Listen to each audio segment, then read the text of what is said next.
श्रीशैलेशदयापात्रम् धीभक्त्यादिगुणार्णवम् यतीन्द्रप्रवणम् वन्दे रम्यजामातरम् मुनिम् लक्ष्मीनाथसमारम्भाम् नाथयामुनमध्यमाम् अस्मदाचार्यपर्यन्ताम् वन्दे गुरुपरम्पराम् यो नित्यम् अच्युतपदाम्बुजयुग्मरुक्मव्यामोहतस्तदितराणि तृणाय मेने अस्मद्गुरोर्भगवतोऽस्य दयैकसिन्धोः रामानुजस्य चरणौ शरणम् प्रपद्ये लोकाचार्याय गुरवे कृष्णपादस्य सूनवे संसारभोगिसन्दष्टजीवजीवातवे नमः।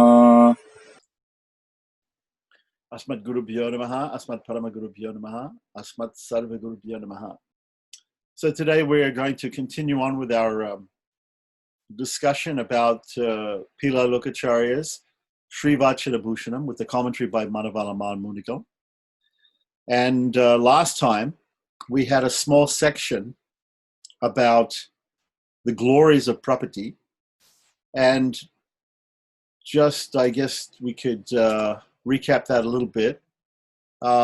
It was explaining about how property is great and how the glory of taking refuge. First of all, the greatness of property is that it doesn't have deficiencies like the other upayas. We have these other methods or other means of attaining moksha or attaining the supreme, attaining Sriman Narayana's service in Vaikuntha. And these all have different deficiencies. They have defects, slight defects, even though they're taught by the Lord in the scriptures. But they have some small amount of hankar or false ego attached to them, because the individual soul feels that he is performing those actions, and either through of course, the grace of the Lord is important to get to attain the goal, but still it's a cooperative type of grace, and there's a lot of effort put in karma yoga, jnana yoga, and bhakti yoga by the individual soul to attain the goal. So because whenever you do something and you think, I am doing that, then as soon as you think I am doing something, then the false ego comes in there. Whereas with property, ultimately we understand that the real main property is only an intermediate means. The actual prime means, or the primal means, is the Supreme Lord Himself. So it's explained. So that was basically explained in detail with some quotations from different scriptures, Tiruvaimoli, and also later on from Bhagavad Gita, and just explaining how the Lord takes the excuse of the soul surrendering to Him to get the soul back, get his property back, and how that is a great source of delight for the Lord, that He retains the soul, who's His property. So we were going through that. It also gave the example of feeding a cow with some grass, enticing a cow to come over, and then feeding it with some grass by showing it the grass, enticing it. And so the means and the end being the same. That was one analogy that was given. But then at the end, it was saying that we should not understand that the surrender, that property is actually the means, but property is only an intermediate means, and the actual means is the Lord. So now we come to this section. It's been labeled here, section 21, the Lord and the defects of the jiva. So in Sutra 143, he says, when he, the Lord, decides to reclaim the jiva, the defects of the jiva are not an impediment. And we know, of course, from Charmasloka in Bhagavad Gita, that Lord Krishna points this out. He says to Arjuna that I will protect you from sarva papebhyo, from all sins, meaning all past sins, all present sins, all future sins. It means the reactions from the sins. For the sins themselves are not the problem. The problem is the reaction from the sins. So whether we think the sins are a problem or the reactions to the sins are the problem, all of that is negated, and it's not taken as an impediment by the Lord. The Lord loves a jiva and will reclaim it despite any superficial imperfections that there may be in the form of moral imperfection, sin, and demerit. Now, we talked previously, the example that I gave, the story that I gave was of Tondaradipudi Alwar, or he's also called Vipra Narayana in Sanskrit. In Tamil, it's called Tondaradipudi Alwar, which means the Alwar who has the dust of the Tondaradipudi, means the dust of the lotus feet of the dust of the feet of the devotees on his head. He and how he became enamored and with a prostitute, and how the Lord actually stole his own paraphernalia and paid for the Alwar to enjoy with the prostitute. So it's a moral defect, obviously a moral defect, and not just a moral defect, but it was a sin and it was a demerit. He would have normally had a sinful reaction from that, but the Lord overlooks all of those things, and in fact, not only does that person is he considered a great devotee, but he's an alwar. He's a great devotee. Whereas in some other traditions we have examples of saints, but those saints are more perfect. They're more perfect. So in the Sri Vaisnava Sampradaya, we have saints like this who are imperfect. They seem to be imperfect, and still they're accepted as great saints. So we have one saint I was just reading yesterday. Maybe I'll post some of the pictures. There was a saint in Tirupati who would gamble with the Lord. Okay, so gambling is considered to be a sin or a defect. Unless maybe it might be allowable by some Kshatriyas, as we see in Mahabharata with the Pandavas, but at the same time, it's not considered to be a great thing, and for most people, it's a sin. So, but this bhakta, he was addicted to gambling. But he gambled with the Lord, and actually, he won a lot of money from the Lord. And so there's a story in Tirupati about how the Lord actually owes a lot of money to this bhakta, and of course the Lord Balaji is already in debt because he went into debt to arrange his wedding to Padmavati, and this is a whole other story which we don't want to go into right now because we're getting off the subject. But in any case, it's interesting that the Sriman Narayana engages in gambling with his devotees, and his devotees have other moral defects, which we just talked about. So, and yet he overlooks all those things. He completely overlooks all those things. So the Lord is the one who initiates and consummates reconciliation, right?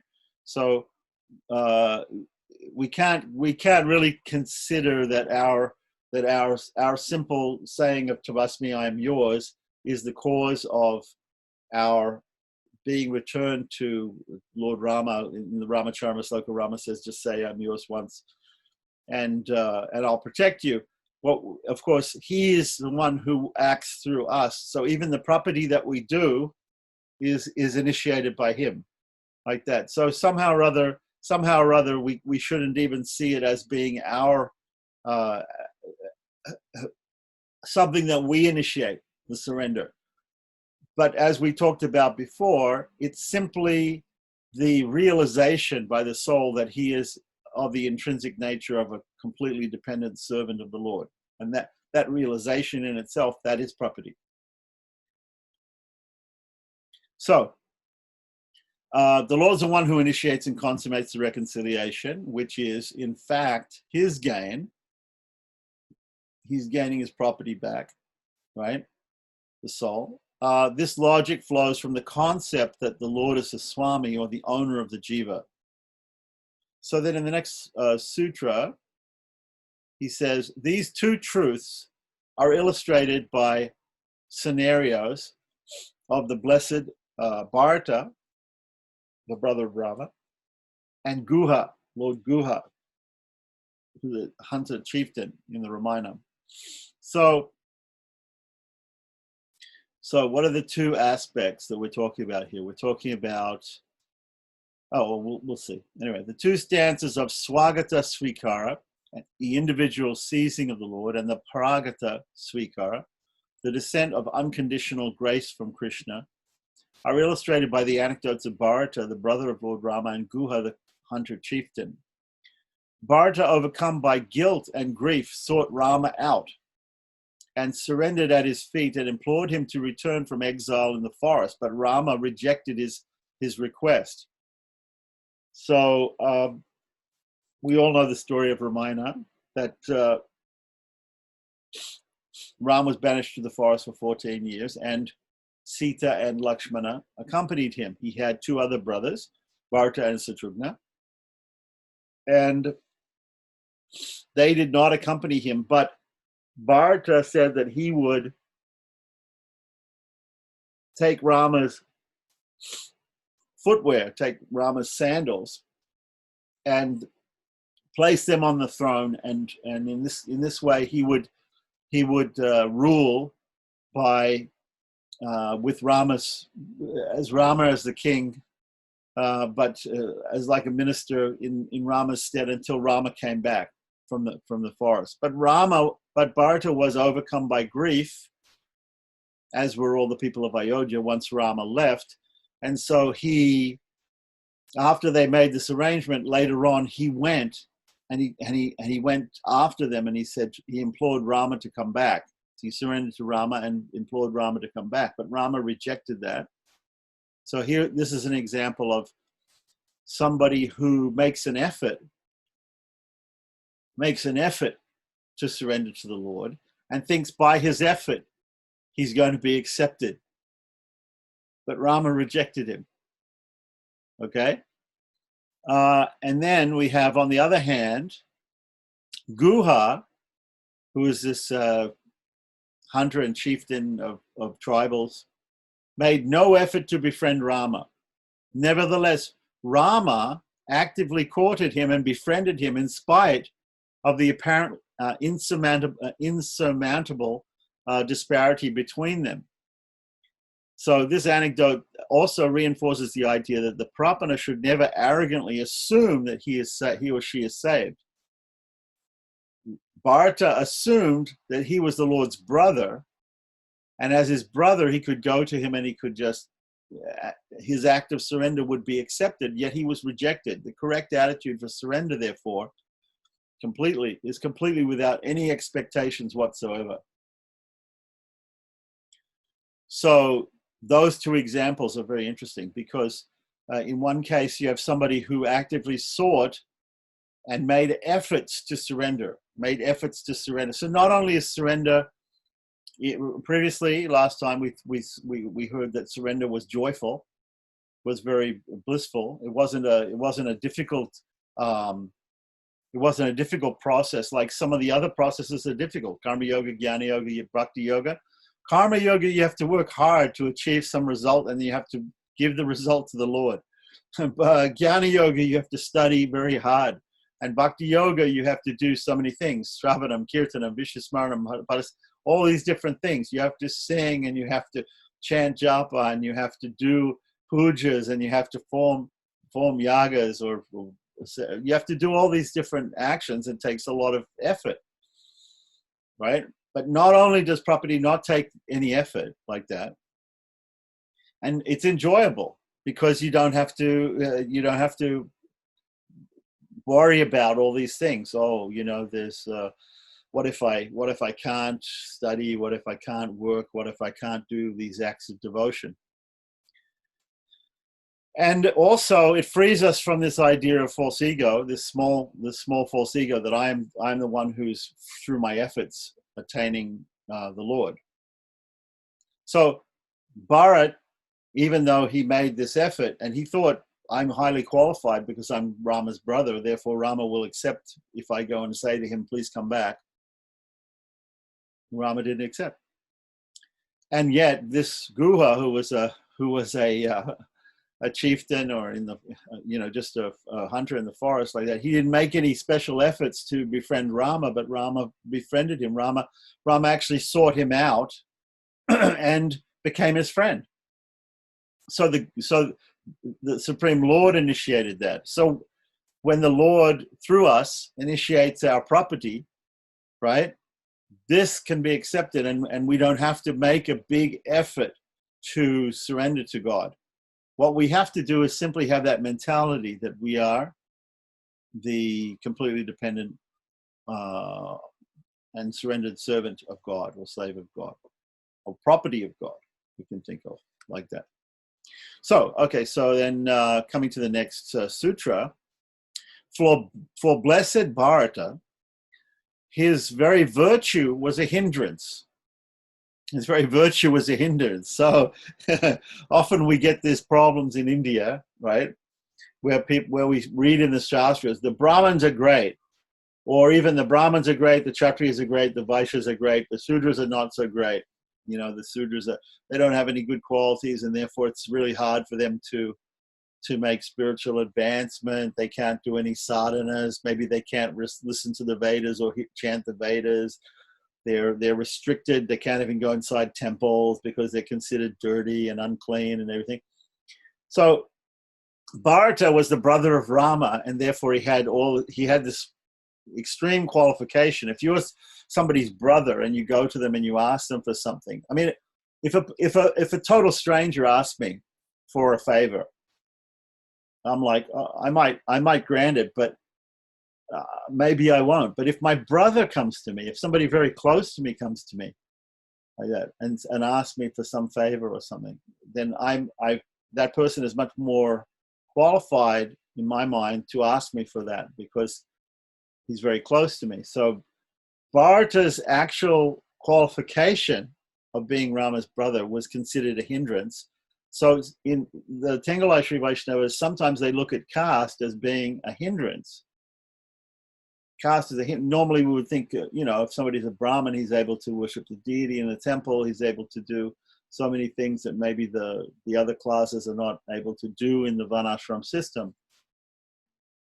But actually, the people in the higher castes and the people who are more qualified, the great scholars and everything, they are more qualified than the people who are not so learned. Or, for instance, in the Ramayana, we have the big monkeys were throwing big rocks to build the bridge to Lanka. They were very qualified. They were throwing big rocks and making the bridge. And there was a small spider who was flicking grains of sand. There was a small squirrel who was also putting very small pieces of sand and dirt, to try to help Rama to build the bridge. They have these squirrels in India, and they have stripes on their back, and they say when they help Rama to build the bridge, that Rama petted the squirrel on the back and made these stripes. So there are these two stories about the spider and the squirrel that were helping to build the bridge. And Rama considered their effort to be equal to that of the great monkeys like Hanuman and Sugriva and these people who were Bali, these people, the great monkeys and the great big people who were making the bridge.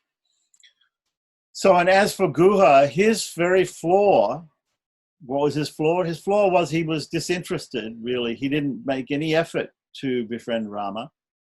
Was an attraction for the Lord. So what do we mean by attraction? Again, we get this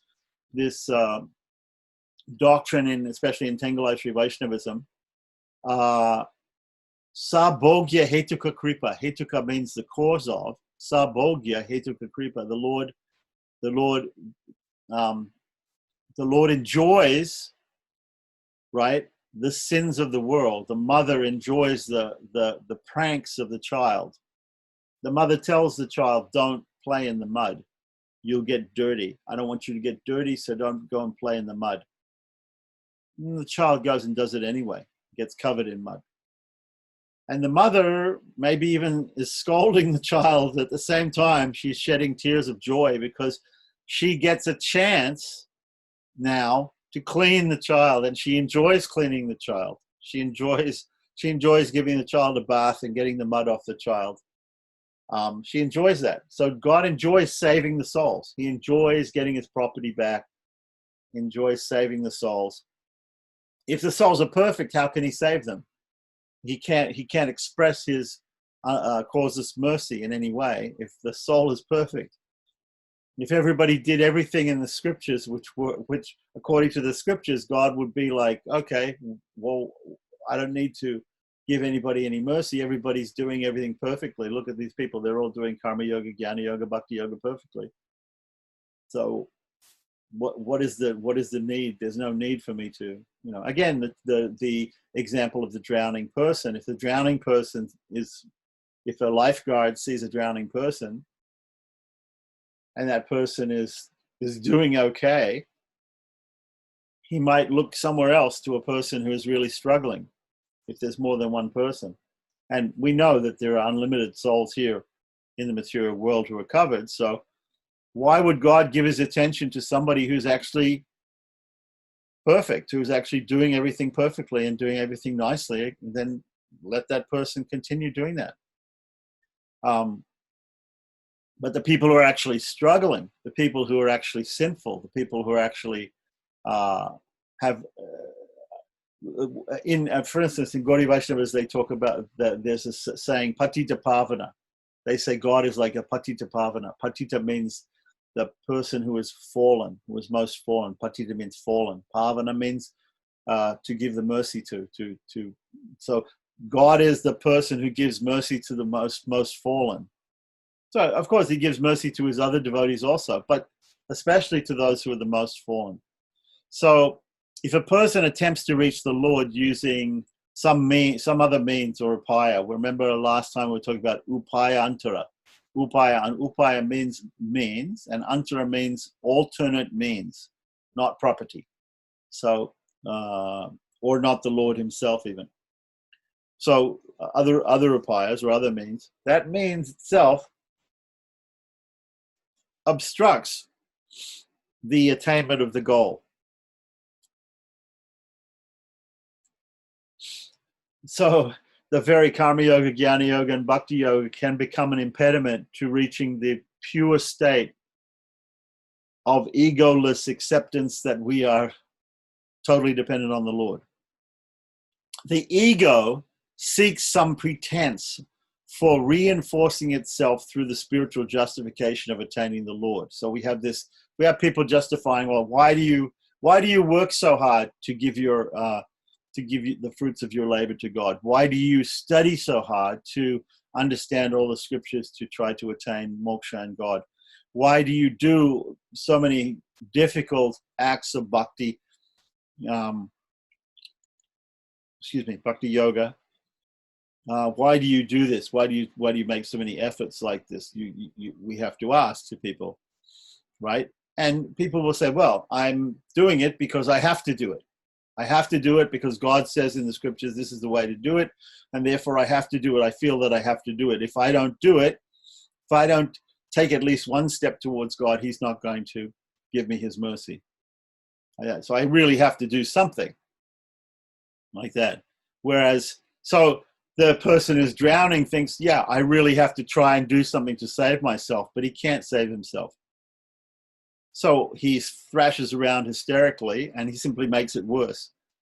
Only when he becomes exhausted with trying to make those efforts is the lifeguard able to come and save him. So on the other hand, the faults of a person do not hinder the movement of grace as long as the ego does not obstruct it. So that's the point. So maybe if we continue to feel that our efforts are important, our efforts are really important in the process, then that itself is the obstruction. That itself is the obstruction. So now we come to another section here, the performance of property as a means, right? Because what we're talking about, we've been talking about how property is not a primary means. The Lord is the primary means, but there is an initial, the initial means is property. So an intermediary means. So property surrender itself is an expiation of all kinds of offenses. and is also an offense in need of pardon. Property itself, right, surrender itself, is an expiation for all kinds of offenses, right? So as Lord Krishna says, Sarva Dhammam Parityaja, if you surrender unto me, abandon all varieties of paths, of means of self-effort, abandon all other types of means to reach moksha. Abandon these other types of means to reach moksha, and just surrender unto me, and I'll protect you from all sins. So the protection from all sins, it means it's an expiation, it's an atonement, it's what we call prayaschitta in Sanskrit for all those offenses. Normally people think, I did something bad, therefore I have to do some penance.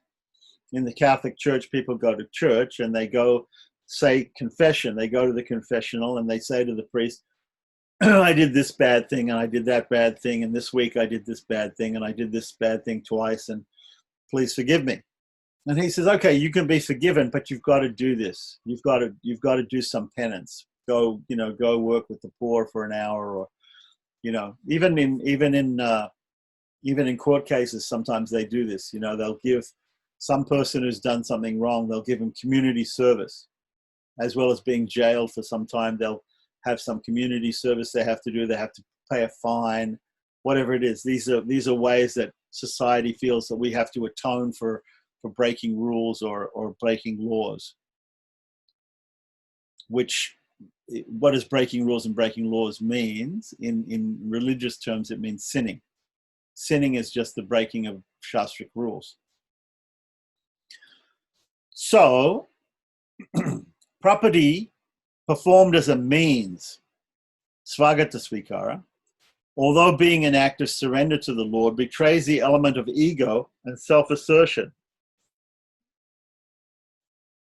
Whereas true property, okay, here he's making a distinction. He's saying this property and true property, okay.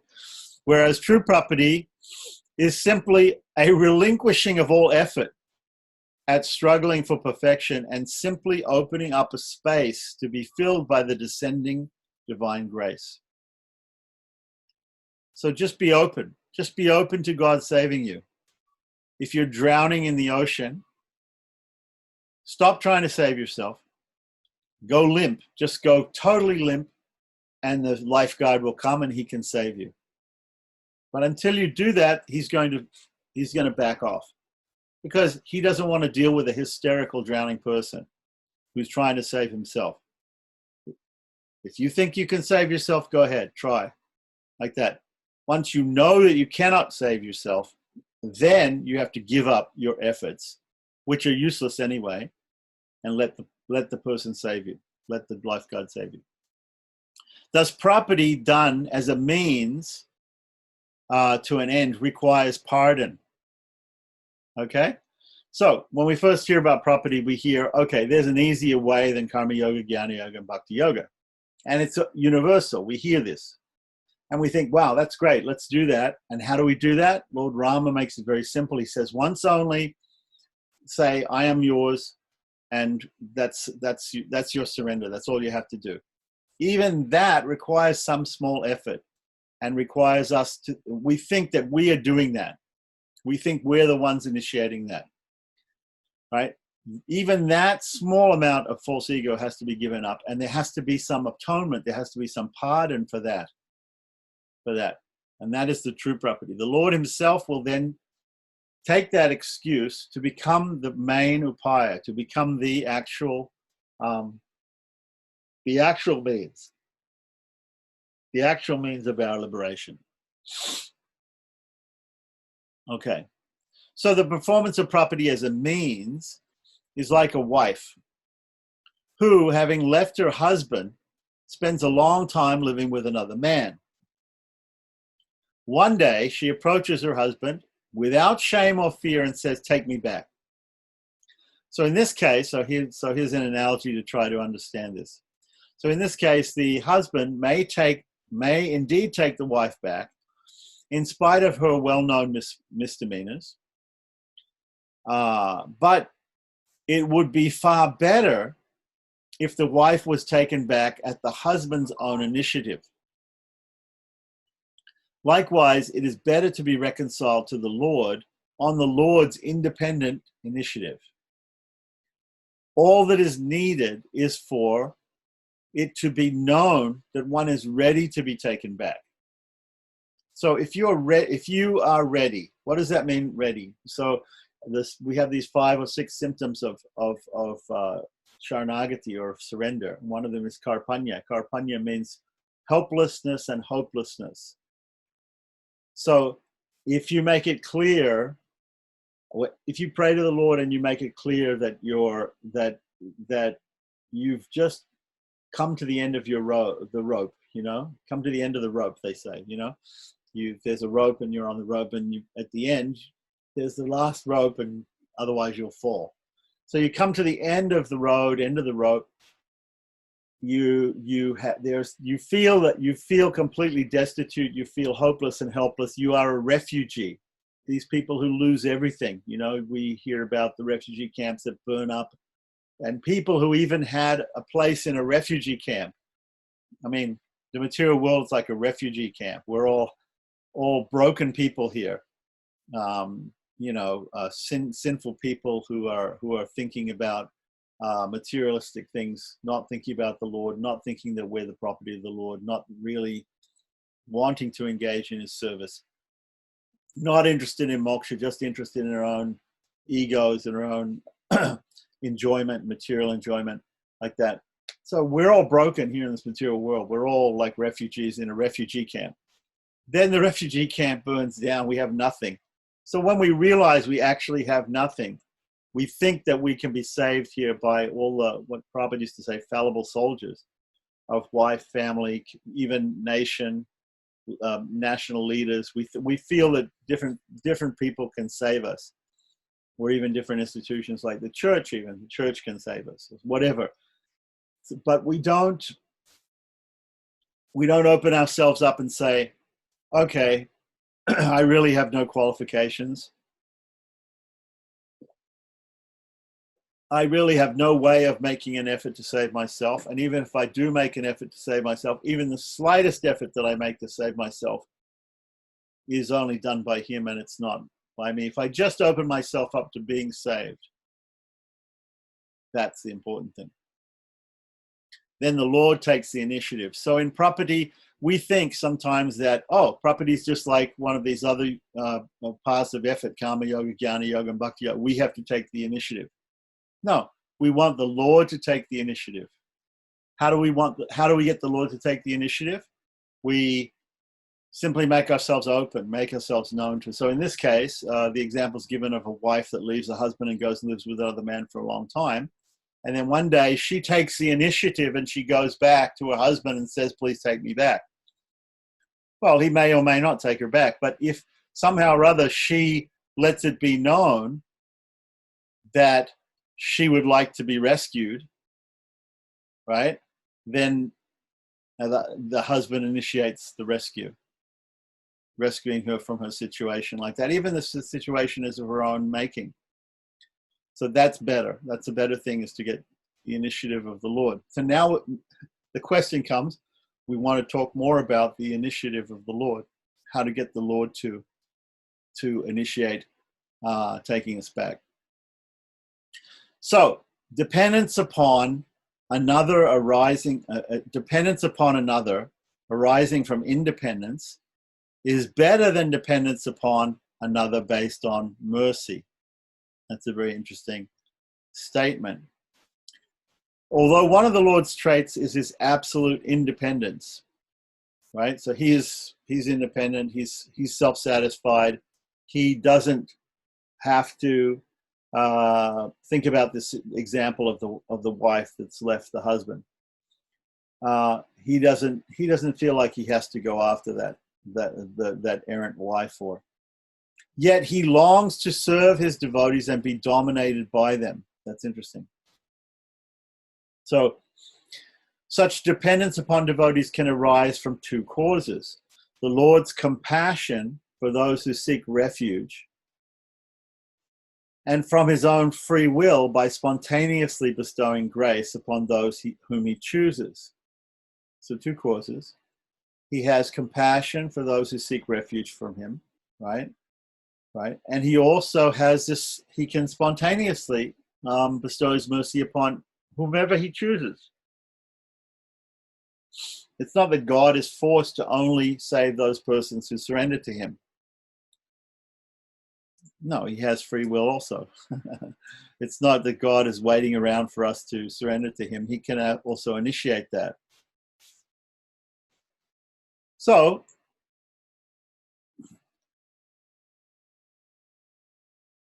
whether deserving or not from the worldly point of view. So from our point of view, some people may be blessed by the grace of God and seemingly without putting in any effort or without even surrendering to him.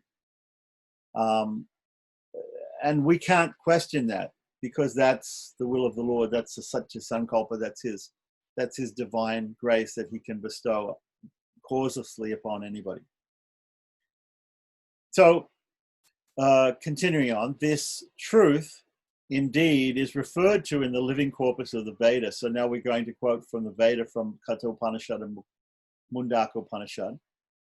The relevant texts occur in two Upanishads, and here is the text. This self cannot be obtained by much discoursing, by sacrifice, and by much learning. Whomsoever this self, with self with a capital S, meaning the supreme self, the supreme person, whomsoever this self chooses, by him alone is he obtained. By him alone is he obtained. Right? The passage is taken to emphasize the independent initiative of the Lord. So the initiative of the Lord can be independent. Okay, so continuing on, Tiruvadi. Now, before I explain what Tiruvadi meant in Tamil, Tiru means Shri, or beautiful, or holy, let's say, right? And Tiruvadi, Adi is the feet. The beginning of the person is the feet. So Tiruvadi is the feet. So those persons who are at the feet of the Lord are his devotees. So we specifically in Sri Vaishnavas, we talk about two people who are two of the eternals who are eternal great devotees who are at the feet of the Lord. One is called Periya Tiruvadi and one is called Siddhiya Tiruvadi. Periya Tiruvadi means big, the big person at the feet. And Siddhiya Tiruvadi means the small person at the feet. The small person at the feet is Hanuman, and the big person at the feet is a name for Garudan, the carrier of the Lord, the winged eagle, golden eagle, carrier of the Lord. So it says here Tiruvadi, but when it says Tiruvadi, it doesn't mean Garuda, it means Siddhiya Tiruvadi, Hanuman, or Anjaneya, and Lord Guha were spontaneously courted by the Lord. Hanuman is well known as Siddhiya Tiruvadi, the little one that serves at the feet of the Lord. Garuda is Periya Tiruvadi, the great one who serves at the feet of the Lord. So both of these were spontaneously courted by the Lord. The Lord spontaneously wanted to become friendly with them. Those whom he accepts are deployed by him as mediators when another seeks him can be deduced from the episode giving assurance of safety. Okay? So let's understand this point here. Those who he accepts are deployed by him as mediators when another seeks him, right? This can be deduced by the episode of giving assurance of safety. Hanuman is sought out by Rama using Lakshman as an intermediary. Right, so he sends Lakshman and Lakshmana is sought out, seeks out Hanuman. Rama accepted Vibhishana's surrender after he was conducted into the presence by Sugriva. Right, so in either case, both these cases, we have somebody working as an intermediary between Hanuman and Rama, between Vibhishana and Rama. Before he left Lanka, Vibhishana had been blessed by Sita, so she was also an intermediary here, right? For Vibhishana to get to surrender to Rama. Sugriva was acting as a proxy of goddess Sita when he conducted Vibhishana into the presence of Rama. This is established by the fact that Sugriva had found the jewels which had been thrown down by Sita on her way to Lanka when Ravana kidnapped her. She left a trail of jewels, like she took off a jewel every once in a while and threw it down as a trail to show which direction she had gone. So that was also a way of finding her.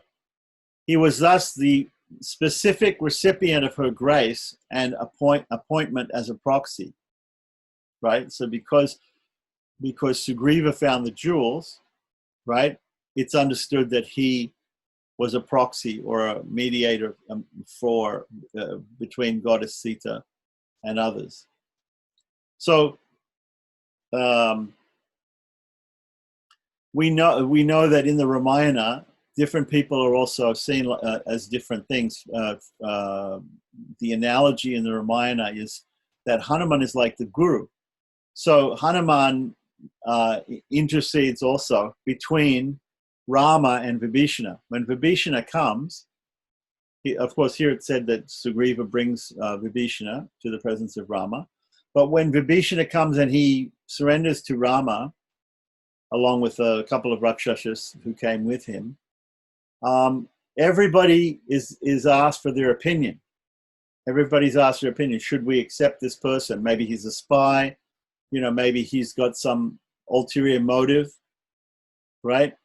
So just imagine you're trying to surrender to the Lord and people are thinking, this guy seems like he's got some ulterior motive, maybe he's not really sincerely surrendering. Yeah. But the guru, like Hanuman, the guru is there to say no, or even Sita or goddess Mahalakshmi, right, acts as a mediator in between.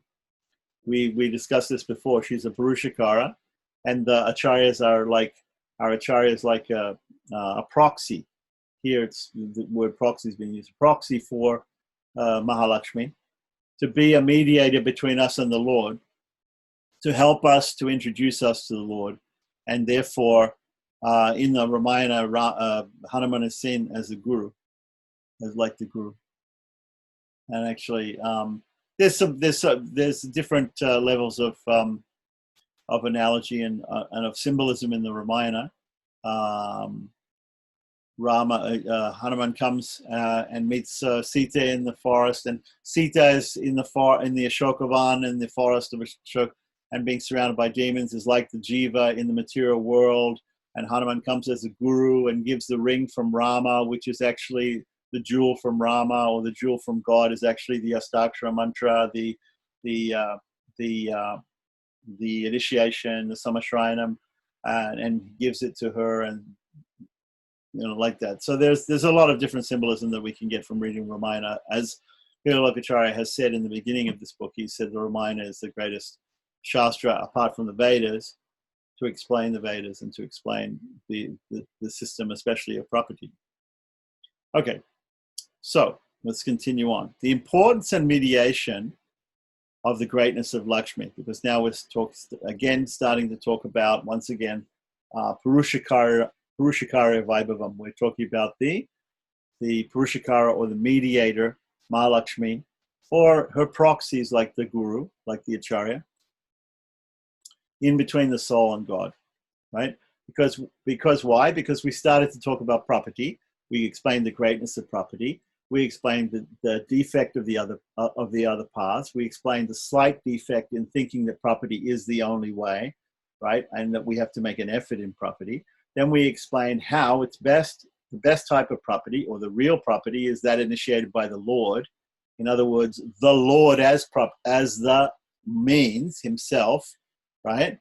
And initiating by him. And then we explained also about how there's always a mediator there between the Lord, even though it may be initiated by the Lord. Still, there's a mediator there, and that is Goddess Lakshmi, which we talked about before, or Sita in the Ramayana, or her proxy as the Acharya in our lives.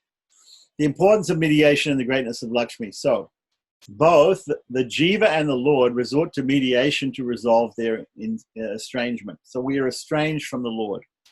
That means that we are actually his property, but we're only just beginning to realize that. We're only just beginning to realize that we are actually the property of the Lord and what that means.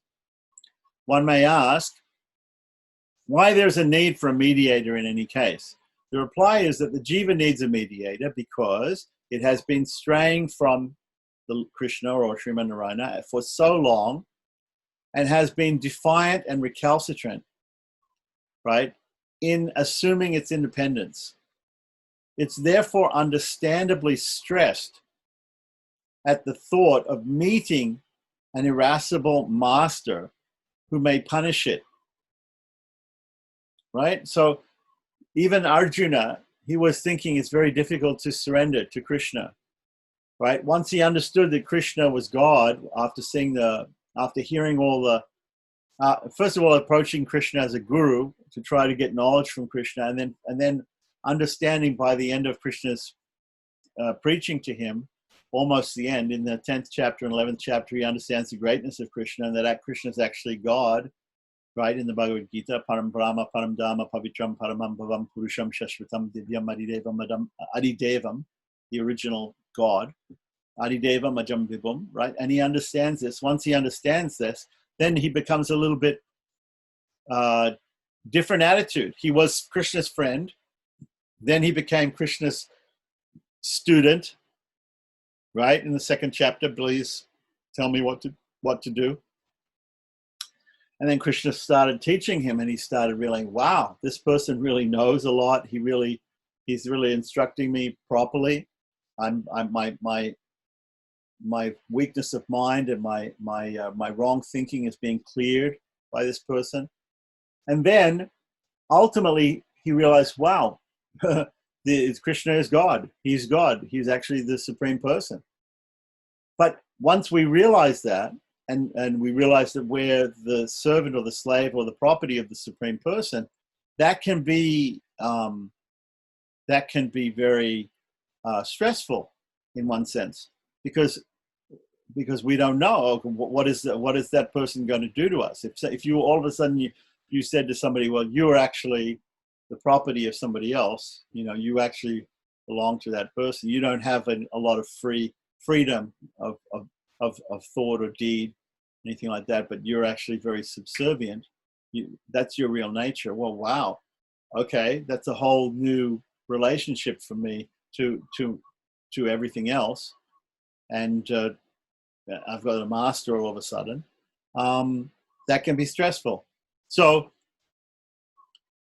also because you think, well, I acted for eons, for many millions of years and many millions of births, I acted in another way, and now I've decided to act like this, and I've come to this realization. And so what's actually going to happen to me when, is my master going to be upset that I spent so much time away from him, and I spent so much time thinking that I'm the master, and I was so engrossed in all these other things without thinking about his service? Is he going to be upset? So that's why the soul feels that he needs some sort of mediator, somebody in between, somebody who knows both sides. And Mahalakshmi knows both sides. She's the consort of the Lord. She's also the mother of the souls. So just like in the family example, in the analogy of the family, there's a father and there's the children. And when the children have gone away for a long time or committed big mistakes and done things like that, they'll go to the mother first and say, what do you think father will think of this? What do you think can you please talk to him and mediate between us? So it's therefore understandably stressed, right, at the thought of meeting the irascible master who may punish it, that is the soul. The need, therefore, exists for someone to act as a mediator, to temper his justice with mercy. Of course, the Supreme Lord also has mercy, but somehow or other we feel that it'd be good if there was some mediator. There has to be some mediator there. The Lord, on the other hand, feels guilty that he has neglected the natural bond between himself and the jiva. These jivas have been rotting in the material world for countless births and has not done enough to facilitate the reconciliation process, ruthlessly having kept the jiva away from contemplating by contemplating only its transgressions. So the Lord has also set up this whole system, and that we're here in this material world, and we're in illusion, we're in ignorance, and therefore we're committing all these acts of punya and papa, and we're enjoying and suffering according to our reactions to our good deeds and bad deeds, and we're going through the samsara, life after life, birth, death, disease, and old age, and we're just continuing like that. So he set that whole system up, so he also may feel, now this person has come to the realization that he's mine and he's actually meant to serve me, like that. But did I do enough? Did I do enough to save him? So he may feel a little bad. He therefore feels that the jiva may be terrified to approach him and take flight once again, right? Some people they take to even karma yoga, jnana yoga, bhakti yoga, maybe even to property. They take to these processes and then they give them up through some weakness that they have, some doubt that they have, right? Somebody or something creeps in and then somehow or other they give it up. They give up that idea. So he may take flight again, is what is stated here. Hence, the need for a mediator to assure the jiva that the Supreme Lord loves them. You have to assure that both sides need assurance.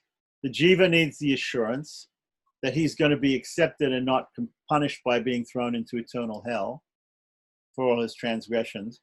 And the Lord needs the assurance. The Lord needs the assurance that the jiva is going to is going to be able to be saved by him and is not going to give up again his service, like that. So anyway, from that mediation, the quintessence or essence, right, of both jiva and Lord are reinforced. So through the mediation by Mahalakshmi, right, we understand what is the real nature of God. That is, he wants to serve, he wants to give mercy, he causes mercy to the jivas.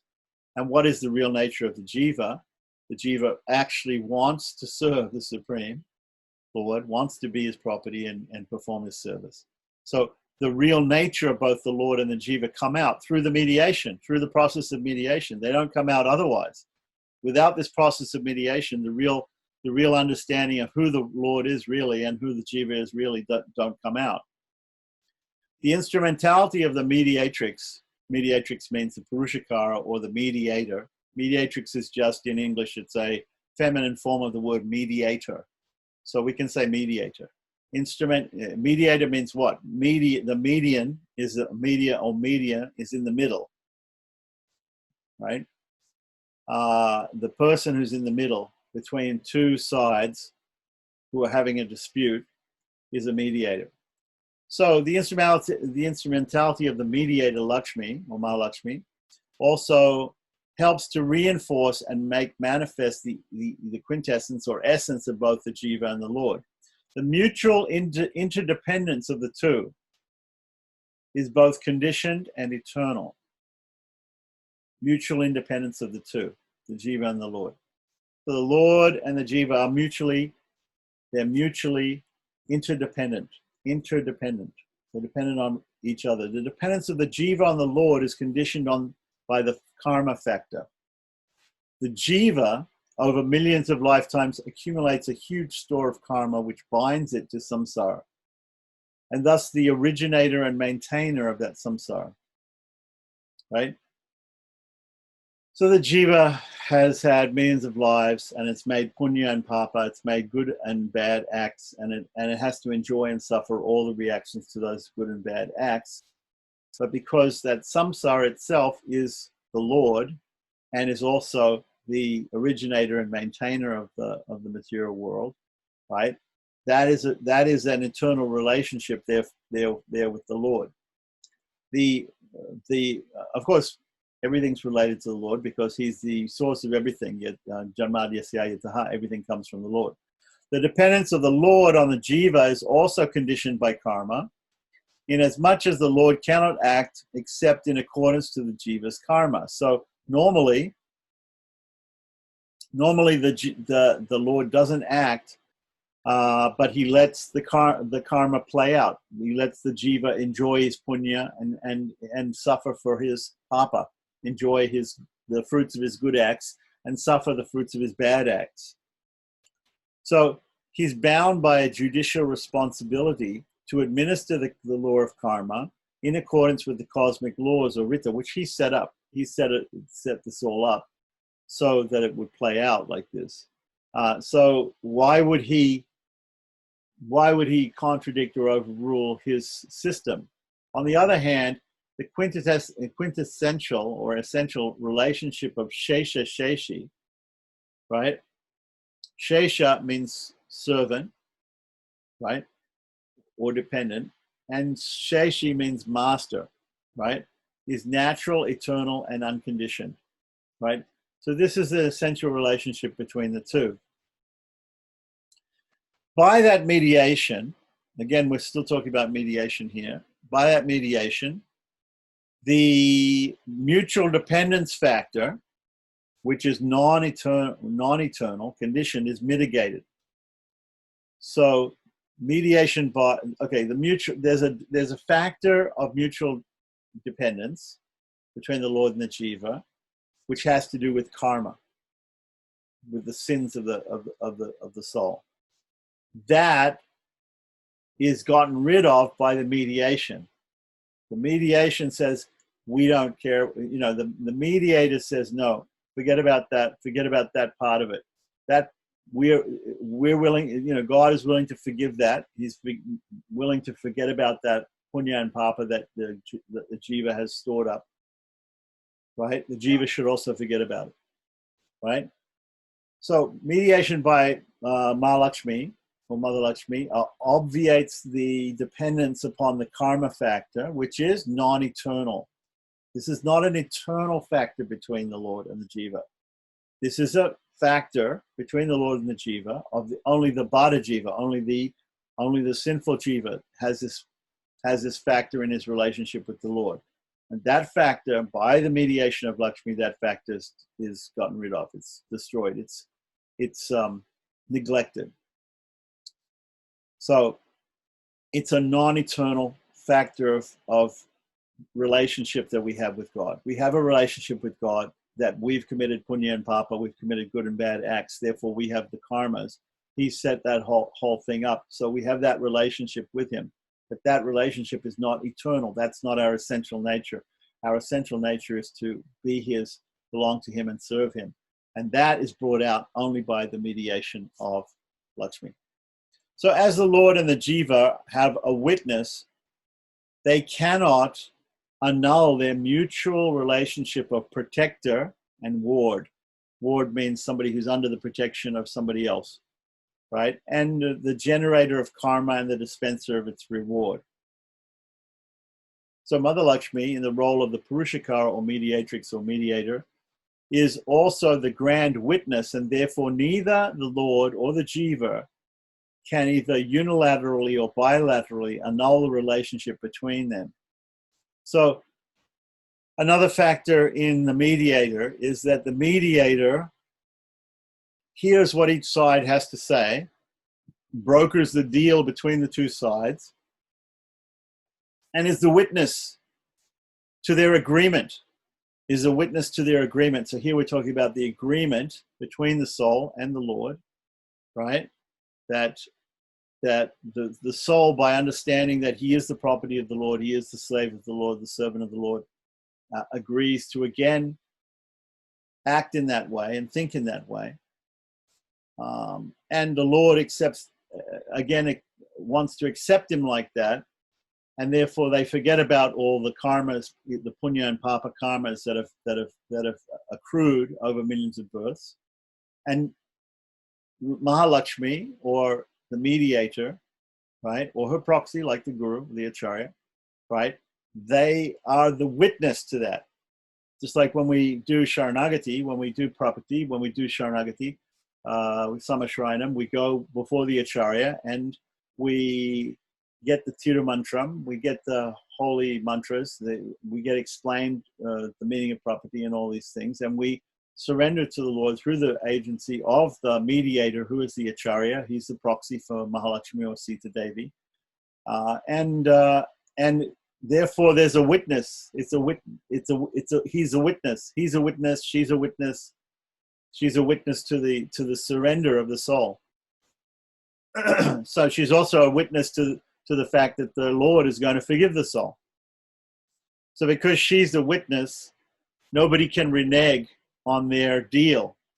So when it was talked about before here that sometimes, what was it said here? Sometimes the jiva might have a weakness of heart. The Lord doesn't have a weakness of heart, but let's say the jiva has a weakness of heart and doesn't continue on with any of these paths, karma yoga, jnana yoga, bhakti yoga, or prapati, but especially here we're talking about prapati, right? Then it doesn't matter, because the mediator is the witness. So the mediator is the witness, and the mediator has understood that the Lord has forgiven all the sins and all the punyas too, all the karmas. So even if he, the Lord, should forsake me, this is a quote from I believe from Tiruvai, but and also, you who love the lady as the beautiful lotus. Okay, so this is some examples of this. Tiruvai 178, with his muscular shoulders nestled in the lap of Nappinai. Nappinai is that we'll hear what Nappinai is mentioned in Tirupavai, in Andal's Tirupavai, as the consort of Lord Krishna in Gokula. The joyous Lord Krishna, who is all in all to the gods, cannot for a moment separate from himself my chastened mind, so well entwined, albeit, that he loosens his grip on me and allows me to stray apart. The southern Vaishnava tradition does not know of Radha. Even in the Srimad Bhagavatam, the special gopi is not mentioned by name. In the Tamil country, Nappinai is considered to be the wife of Krishna while he's still in Gokula. So again, here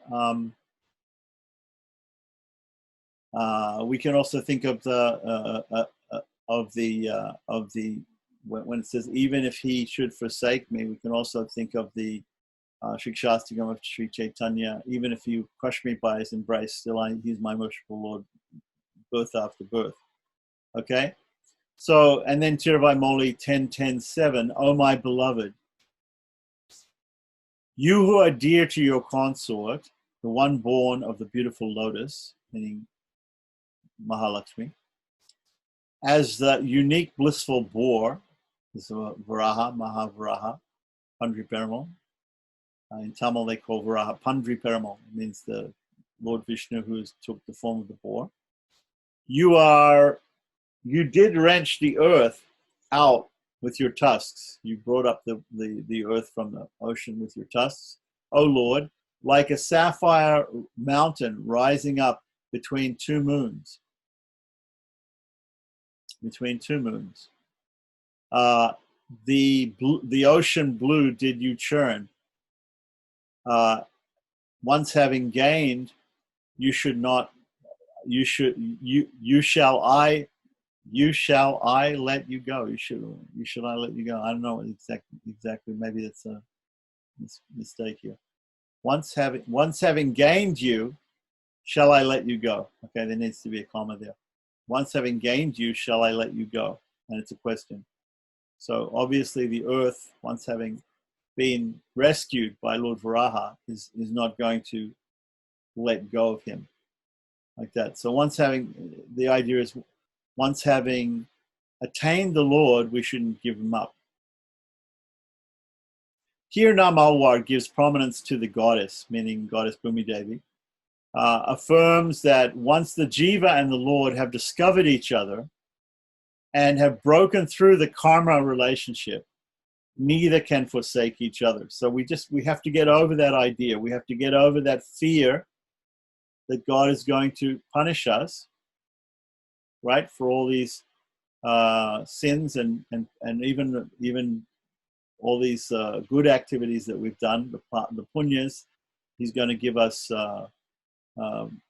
he's going to give us the reaction to our good deeds also. We should get over the idea of getting something from God and forget about that karma relationship.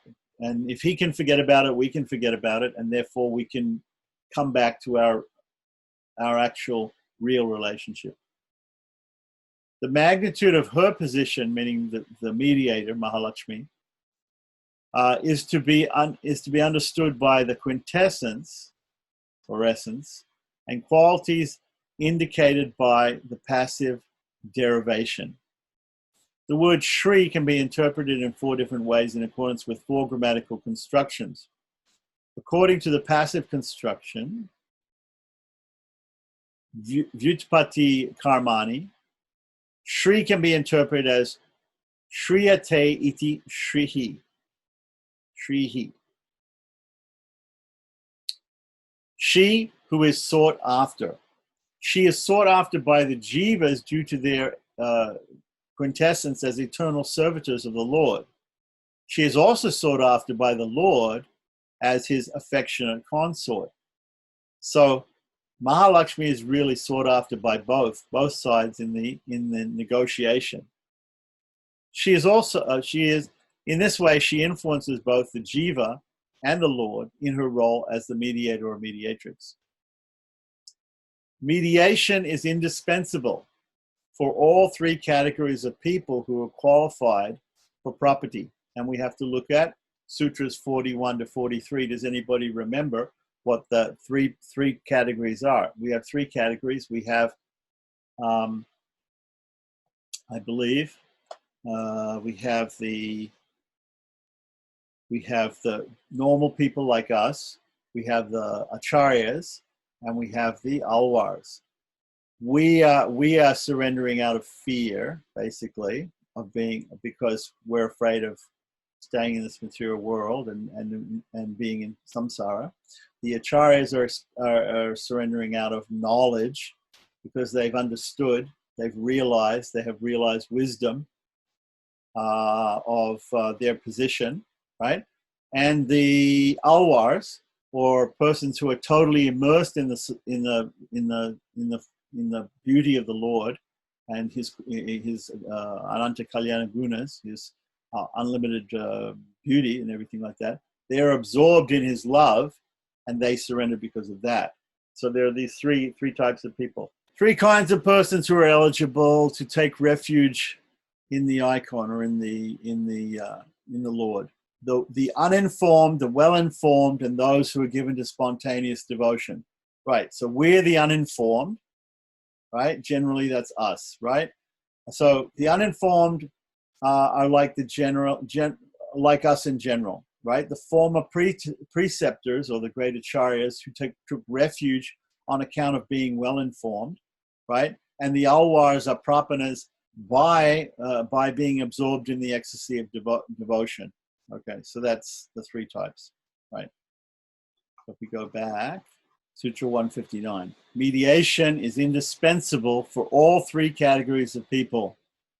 So it's not that we should think that, oh, the alwars are so great, they're immersed in the love of the Lord, and therefore they don't need Mother Lakshmi to mediate between them. No, all 3 categories, the acharyas, the alwars, and even ordinary folks like us, we all need that mediation. So the mediator is important for all persons, for all jivas.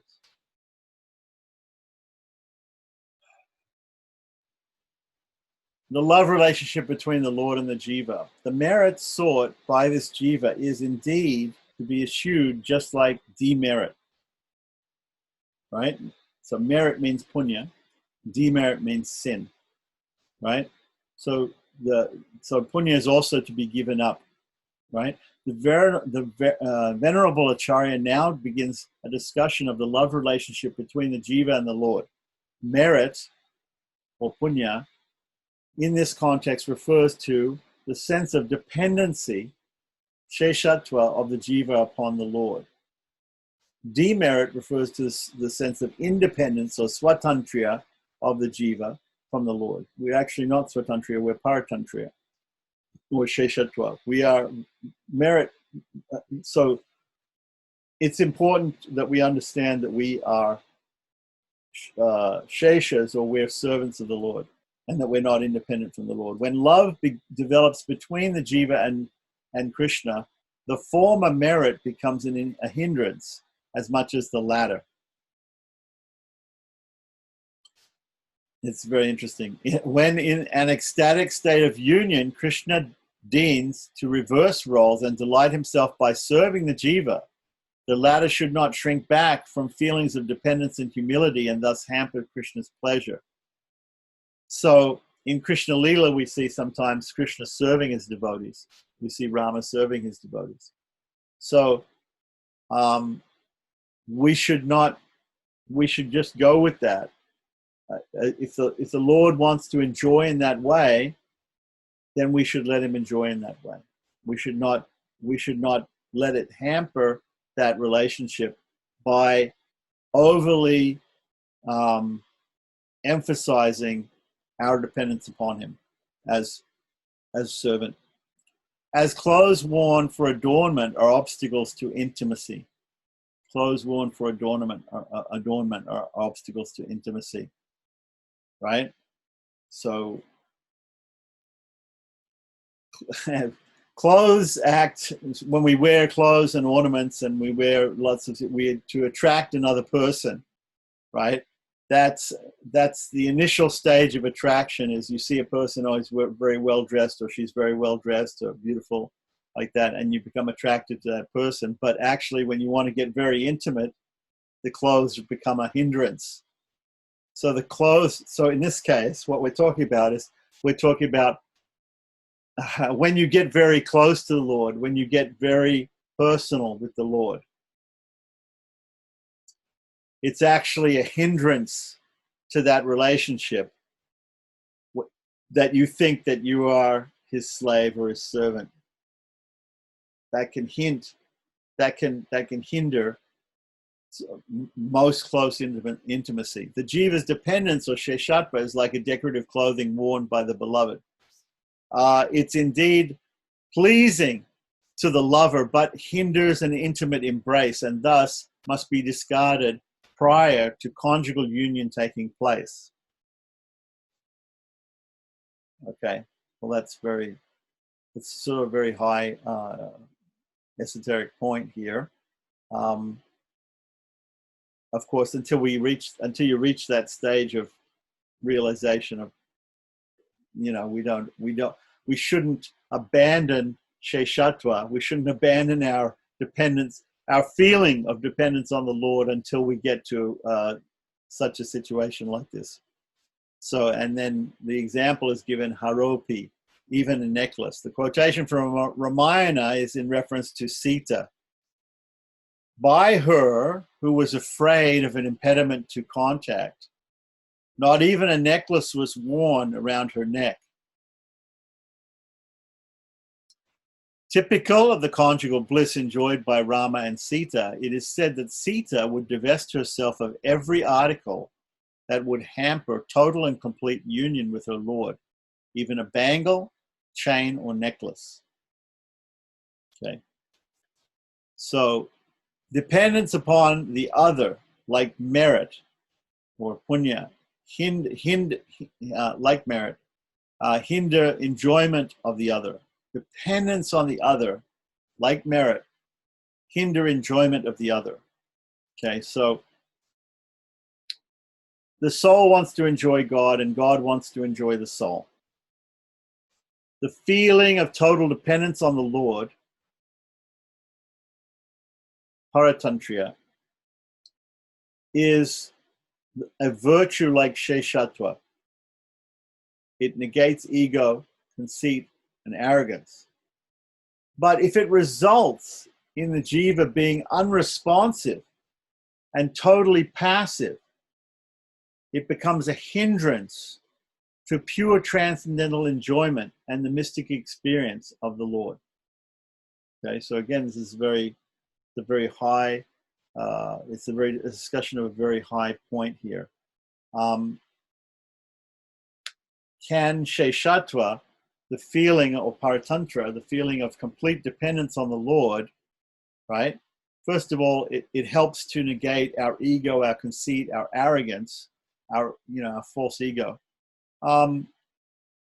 But it also can make us very, if we think that we're just a complete slave of the Lord, we're his property, then we tend to become very passive. We tend to become very passive, right? So, to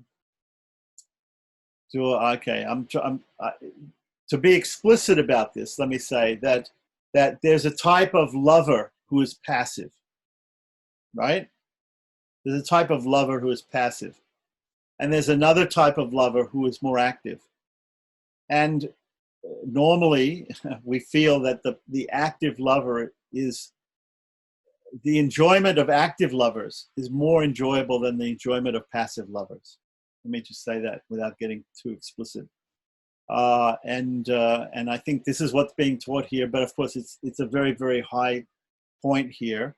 Ultimately, first of all, we want to first of all, we're in a situation where we're feeling independent from God and we're in this material world. But once we actually surrender to God and he becomes our only means, and we understand our true relationship as being totally subservient to him and a slave to him and as his property, like that, then we shouldn't, once we reach that stage, we should realize that those feelings also have to be, we have to serve God with those feelings. If those feelings don't serve God's purpose, if God doesn't enjoy his relationship with us as much, if we enforce those feelings, right? If we're just passive, right?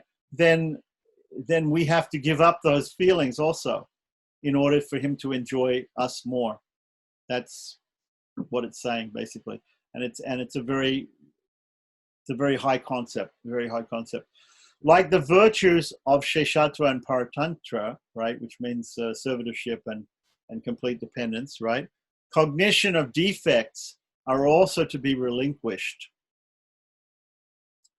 The jiva should also abandon all cognition of physical, mental, emotional, and behavioral defects pertaining to the body and its interaction with the environment, as also the desire to be liberated from the body. Right?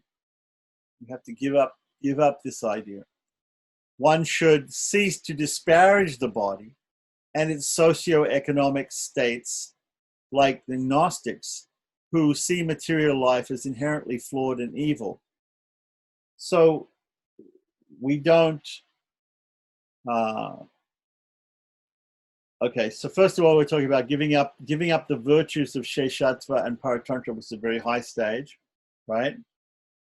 Because we're at this stage we're trying to cultivate those things, so we're not giving them up. Okay, but in a higher stage, in a stage of enjoyment of the Lord, we even want to give up those things, and cognition of defects are also to be relinquished. Okay, so we also know that this material world is defective in so many ways. And our material body is defective in so many ways because it's not the best situation for serving the Lord or for realizing the Lord. And therefore, we feel that it's defective in so many ways, but we should give up that mentality also at this point. We have to give up that mentality also. So it's not that we even have to aspire for liberation from this body or from this material world.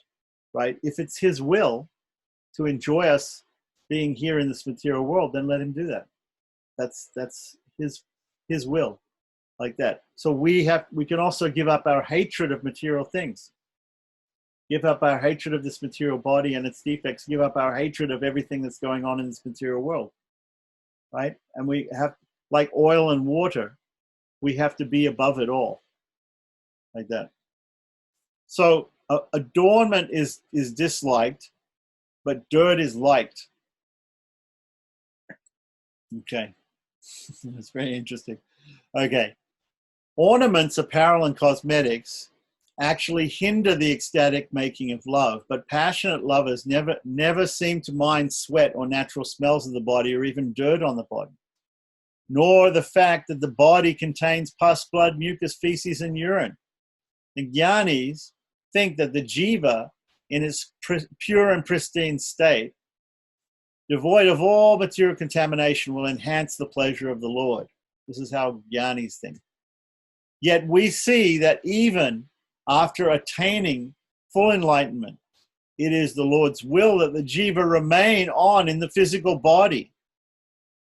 The Sri Vaishnavas do not accept the concept of jivan mukti or liberation while embodied. The reason that the Lord is so attached to this physical body is that after countless of births in myriad of bodies, the jiva has finally been reconciled with the Lord, and the fragrances of divine love emanating from the body of attainment, this body which we have finally come to the realization that we're his servant, is so sweet that the Lord wishes to savor it for as long as possible. So we have two situations here.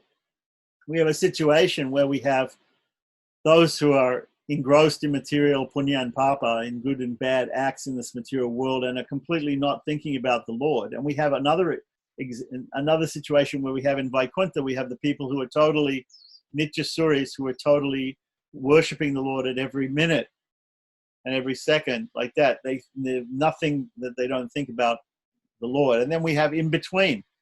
We have somebody here in this material world who still has a material body, who's still suffering and enjoying things going on around him, this material, all the defects and problems in this material world,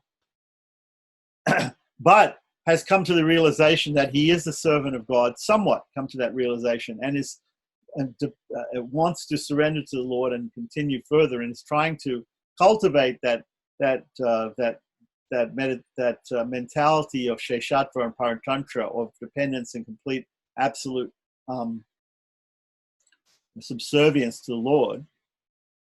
So that person is, and the Lord enjoys that the most. The person who is just on the verge of surrendering to him. Even though there are so many defects in that person's body, because that person's still in this material world.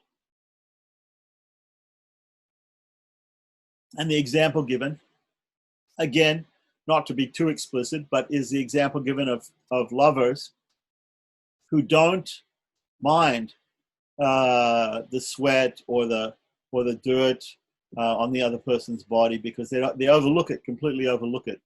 And in fact, it becomes, even for some of them, it becomes even a more exciting thing.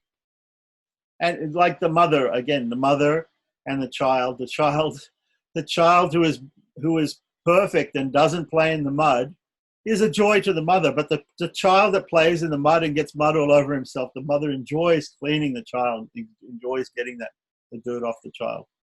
She enjoys that even more than having a perfect child.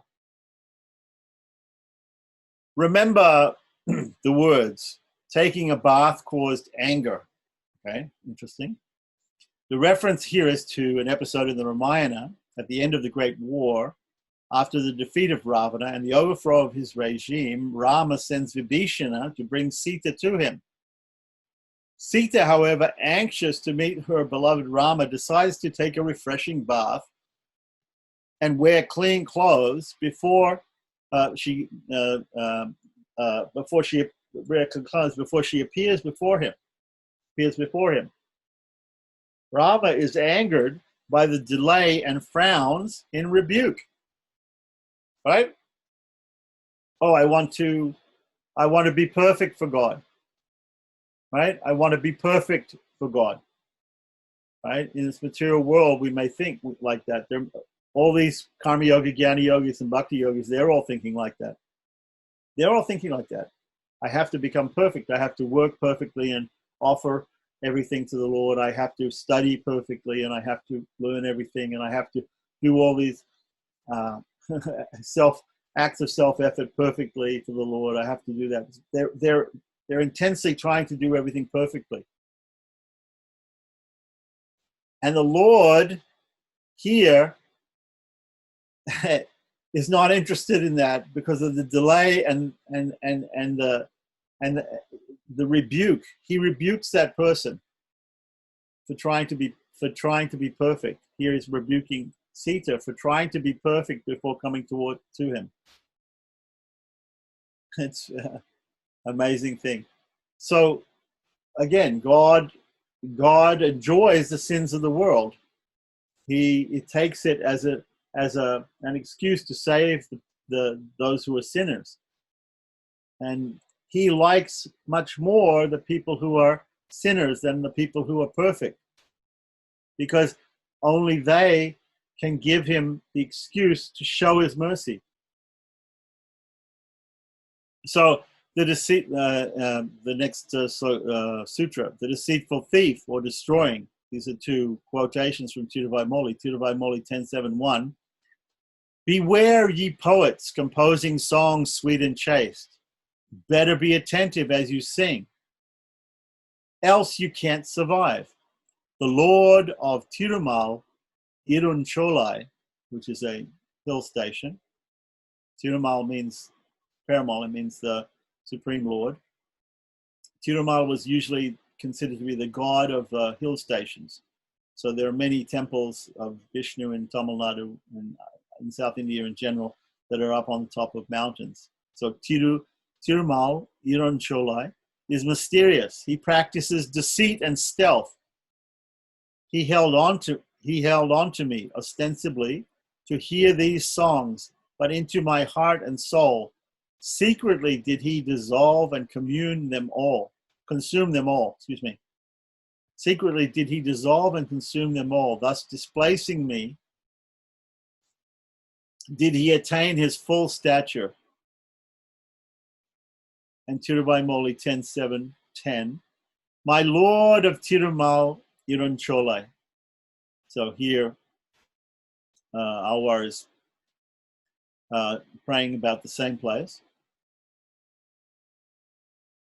You are my Savior great, yourself becoming me, disentangle and deliver me from these surging sensations, the 5 sensory organs, the 5 organs of action, the Prakriti, associated with this jiva in the world, the Mahat, cosmic intelligence, the Ahankara, cosmic ego sense, and the Manas, the mind.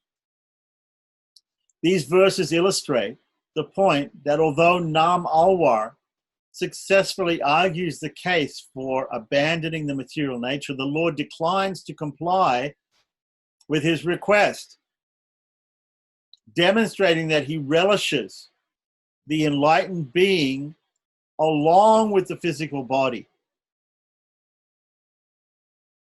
This teaching is important to establish the position that Sri Vaishnavism is a life-affirming faith and not an escapist faith. It is not that we want, because, okay, there's two things. There's dripta property and artha property. This artha property is a person who surrenders to God, and he is so surrendered, he can't, he has this he immediately wants to go to Sri Vaikuntha, and he dies on the spot when he performs property. And then dripta property, this is dripta property, which is more often practiced. This dripta property means that you surrender to the Lord, but you are completely surrendered to the Lord, and you don't insist on being liberated immediately. You're not insisting on being liberated immediately from this. Because if you're really surrendered to the Lord, you think, okay, I'm his servant, I'm his complete. So where can I serve him best? I can serve him best in Vaikuntha. So take me now, Lord. Take me now. This is artha property. And dripta property says, no. Whatever you want, O Lord, Whatever you want, I will do. So the Lord enjoys the properness, staying in this world, staying in this material life, staying in this material body, being in this samsara. And as long as he enjoys that, as long as he enjoys that, and he enjoys that more than the service of the eternal associates in Vaikuntha, then it's up to him. If he wants to enjoy like that, let it be. So we're not against. We're not a suicide cult. We're not interested in everybody should, simply go to Vaikuntha right here and now. Now that we've understood this, why don't we just all, go to Vaikuntha? We've all surrendered to the Lord. If we die, we'll go to Vaikuntha. So, whether we get corona or we don't get corona, doesn't matter. No, the Lord wants us. He wants to enjoy us being here in this world. This teaching is important to establish that position in Sri Vaishnavism. That Sri Vaishnavism is not an escapist cult. It's life affirming, the life in this material world affirming, right? It shifts the focus from pie in the sky to here and now, right? Pie in the sky means we'll be perfect when we leave, when we go. Of course, when we understand, this is why the Advaitins talk about Jivan Mukta. They want to be perfect here. They don't want to wait until they've somehow rather transcended. And normally in Vedantic terms, we talk about Videha Mukti, that we'll only be perfect when we've left this material body. So how is this? This is more like it's not exactly what we call Jivan Mukti, because we're not perfect here, but we are perfect in the sense that we perfectly, when we're here in this body, in this material world, and we're surrendered to God, that is what he wants. He wants that more.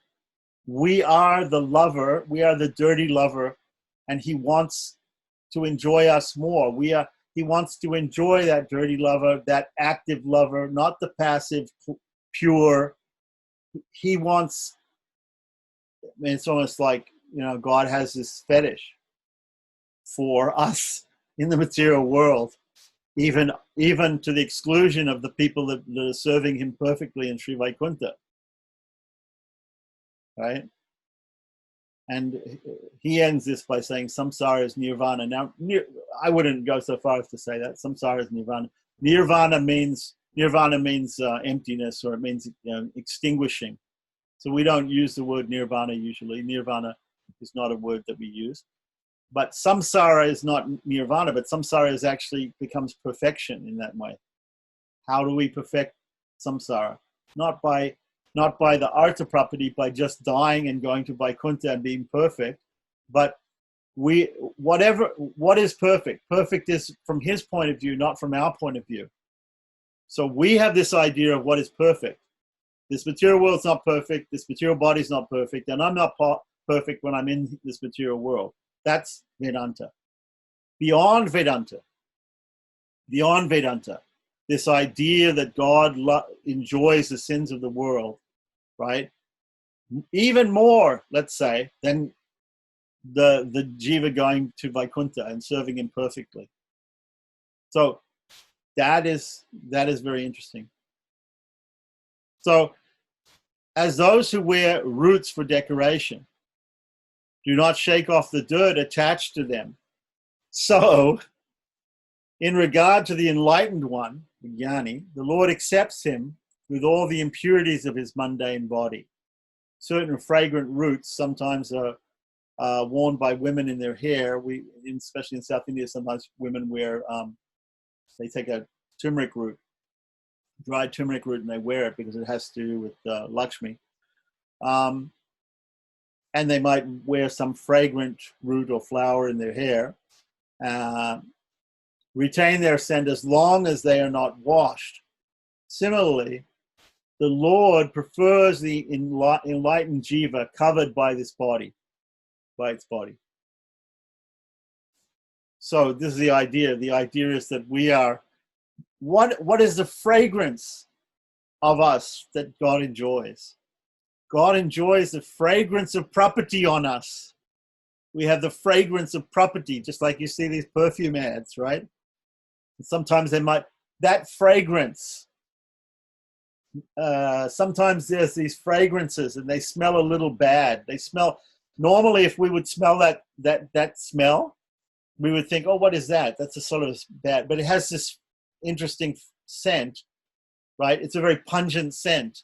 And maybe sometimes if we smell that in nature, we would think, oh, that's not such a great scent. But sometimes people make a perfume out of that and they wear it on their body, and it excites someone else. So God is excited.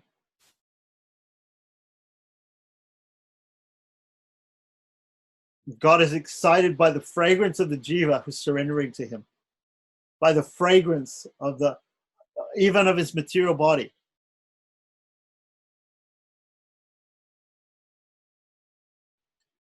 Even that fragrance is not considered to be a pure fragrance, but it's the fragrance of property. It's the fragrance of surrender of the soul.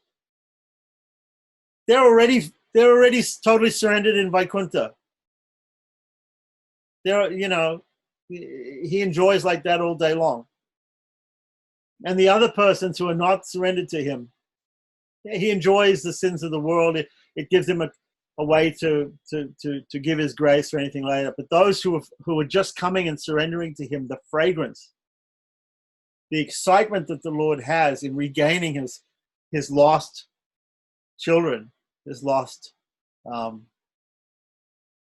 property, that's exciting to him. That's ultimately so exciting to him.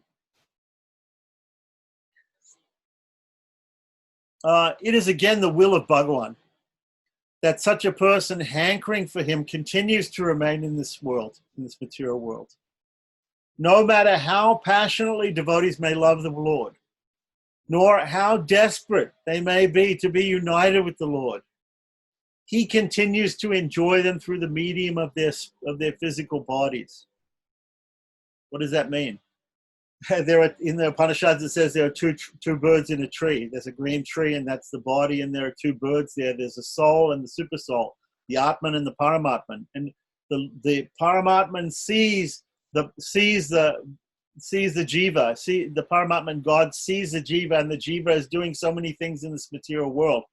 And whatever the jiva desires, good or bad, the Paramatma gives him permission to go ahead and do those things. There are five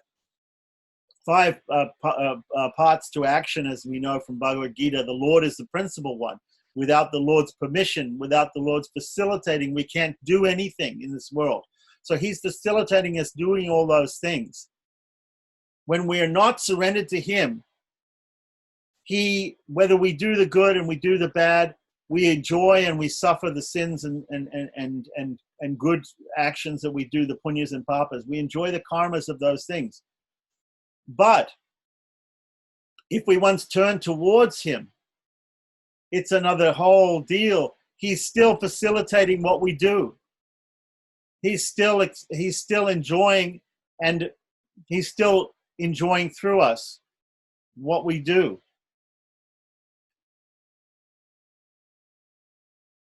And he does not liberate them until the prarabdha karma comes to an end. So he lets it all play out. He lets it all play out, and he enjoys it. He enjoys the lila. It's a lila for him.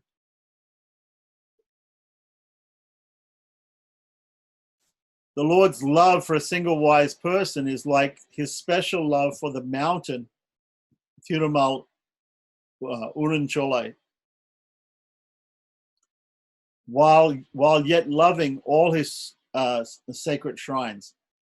So again, Namalwar in Tiruvaimoli 10.7.8, the Lord Supreme, the first cause of all things, shall not bear being apart even for a moment from my head, equal to Mount Tirumal Iruncholai, and the causal ocean, my physical frame, coveted by him like the high heaven and Mount Tiruvengadam. Tiruvengadam means Tirupati. Tirumala, where Lord Venkateshwara is. Myself badly mixed up with matter, my thoughts, word, and deed. The Lord loves all the jivas but has special affection for the enlightened ones. Right? What does Krishna say in the Bhagavad Gita? He says, Chaturvida bhajanti mam jnana sukritino juna arto jigyasarati jnanicha bharatarshaba. There are these 4 types of people who approach Krishna. We forget about the 4 people that don't approach God, who don't try to go to God, right? These are Namam Duskutino Mudha Prapadyante Naradama Maya Pritigyana Suram Bhavamashrita. These are these 4 types of people who don't think about God. Forget about those guys. The people who approach, out of the people who approach God, the one who is the best, he says, Evaiti Gyani Tatmaiva Mematam. The Gyani is the best. The one who is in full knowledge is the best, the enlightened one. So the Lord loves all jivas, but has special affection for the enlightened ones. What does that mean, enlightened ones? It doesn't mean people who have book knowledge. It doesn't mean people even who are jnani yogis, when they know all the shastras, they know everything. It means enlightened means to know what is your real position, when you really know that you are completely dependent and completely a servant of the Lord. This special affection does not constitute the establishment of an elite or a chosen few.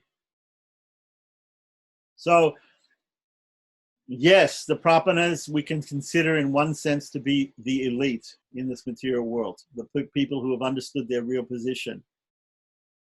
But God gives He gives everybody a chance to do that. Everybody a chance to come to that position. So we shouldn't think that he's only being favoring a few who he thinks is special because they have that knowledge. The dwelling there in temples is a means. Dwelling here in the heart chakra of the enlightened is an end. Krishna condescends to take up the abode in temples in the form of the Archa Vigraha. So Sriman Narayana comes as a deity in the temple, in the house also, or icon, in order to shower his grace upon mortals and to be available to them. In Pancharatra, we understand that out of the different forms of God, which are the analogy is given that the different forms of God are like different sources of water. So there in Pancharatra is Paravyuha, Vibhava, Antayaman, and Archa. The para form of God in Sri Vaikuntham is very far away. We can't access him. The Vyuha form, so it's like clouds in the sky. There's water up there. A thirsty person in the desert who has no water, has no access to the water that is there in the clouds. There may even be hundreds of tons or millions of tons of water in a monsoon cloud, but you can't get at it because you're on the ground and the cloud is in the sky. So we cannot access forms of the Lord like in para form, the ultimate form in Sri Vaikuntham. We have no access to that. Vyuha is this expansion. Similarly, we don't have access to that. Vibhava is like the different incarnations, like Rama and Krishna. They come at certain times, so they're considered to be like flash floods. A flash flood is, it rains and there'll be a big flood. But if you're not there at the time when the flood comes and the flood goes. The stream bed is dry, then the stream bed is full of water, and then it's dry again. So if you're not there right at the right time, you can't take advantage of that source of water either. Then we have other sources of water. So Karnika Vyuha Vibhava, Antaryamin is the super soul, the soul in the heart. The soul in the heart, super soul, the Paramatman, is only accessible by the yogis who do, extreme meditation. They have to meditate for a long time to realize the Paramatman. It's like digging a well. Dig a well until you hit water, but it takes a lot of effort to do that, to dig that well.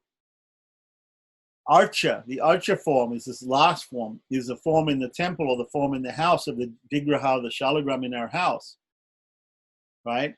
That is easy I can get up right now, I can go to the puja room in my house, and immediately I can see the Lord face to face. In Salagrama, he's there in Salagrama form, in the Vigraha form, immediately. So that is like water in the palm of your hand. You can immediately sip it. You can immediately take it. You can immediately quench your thirst. So these different forms in Pancharatra of the Lord are described in that way.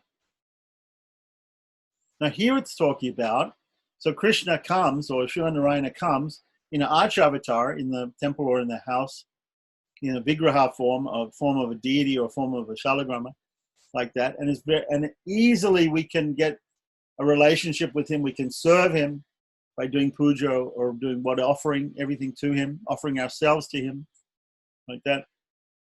And thus, it is thus not an end in itself, but merely a means of being reunited with the jivas, right? So this is why God comes in these forms. He comes in avatar forms also, but when we weren't around and during Ram avatar, Krishna avatar, we weren't there. So we couldn't take advantage of his association, but we can take advantage of the association of the Lord in his deity form, in his, and even Gaudiya might say in the form of his holy name. There's ways we can take advantage of the Lord very easily, very, very closely, right? It's not an end in itself, but merely a means of being reunited with the jivas. His ultimate destination being the lotus of the heart of the enlightened and regenerated one. Ultimately though, although it's very easy to get in contact with the Lord through his iconographic representations as deities in shalagrams or in the temple or in the house, still his ultimate destination is the heart of the living being. In the Bhagavatam it says that the saints carry the Lord in their heart everywhere, like that. But who sees the Lord in the heart? When he has found a place in them, the heart chakras, he esteems them more than other abodes.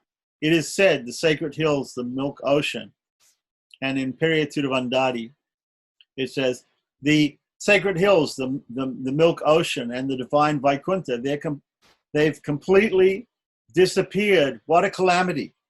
That lofty person of black color, meaning the Supreme Lord, Srimad Narayana, entering inside my mind, will never leave me, right?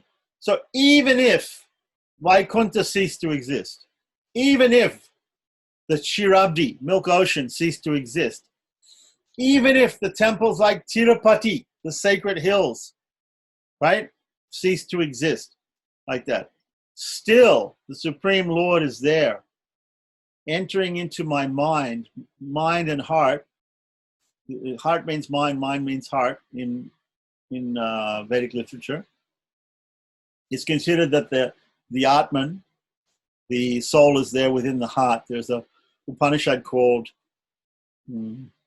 it's mentioned in the heart that in the Upanishad that the heart is like an inverted lotus. There's a lotus. When you fold up a lotus, it becomes a lotus bud. If you invert the lotus bud, this is the shape and the form of a human heart.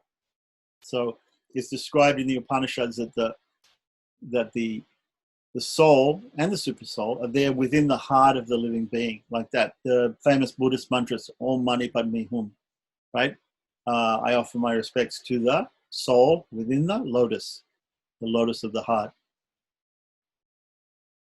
Again, we are presented with the teaching that once the Lord has been realized, all the abstract divine abodes become irrelevant, and only the present remains. Only the present remains. Only the Lord within the heart remains. So ultimately, all these other forms of the Lord, right, become irrelevant once one has a communion with the soul, the super soul within the heart.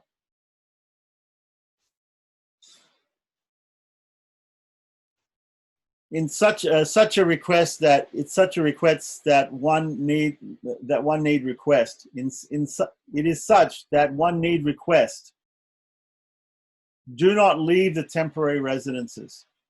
So in Tiruvandari 54, the mountain Tirumal Iruncholai, which is also a park, the mountain Venkata, where Tirupati is. These two are regarded as your resting places. In the same graceful way, I visualize you sleeping in the temple of my mind, or mean within your heart, right? As your resting place, and implore you, do not leave the temporary residences. Here, the Alwar, having captured the Lord in his mind, is afraid that he will forsake his temporary abode in the ocean, in the milk ocean, and in the mountain temples. So don't forget, you have to also be in these other places, because other people also have to relate to you. His abodes like Vaikuntha, milk ocean, and temples are cherished by him only because of the love of the reclaimed jivas that were drawn to him through these shrines. The Lord dwells within all these centers only as a temporary expedient for reclaiming his beloved subjects.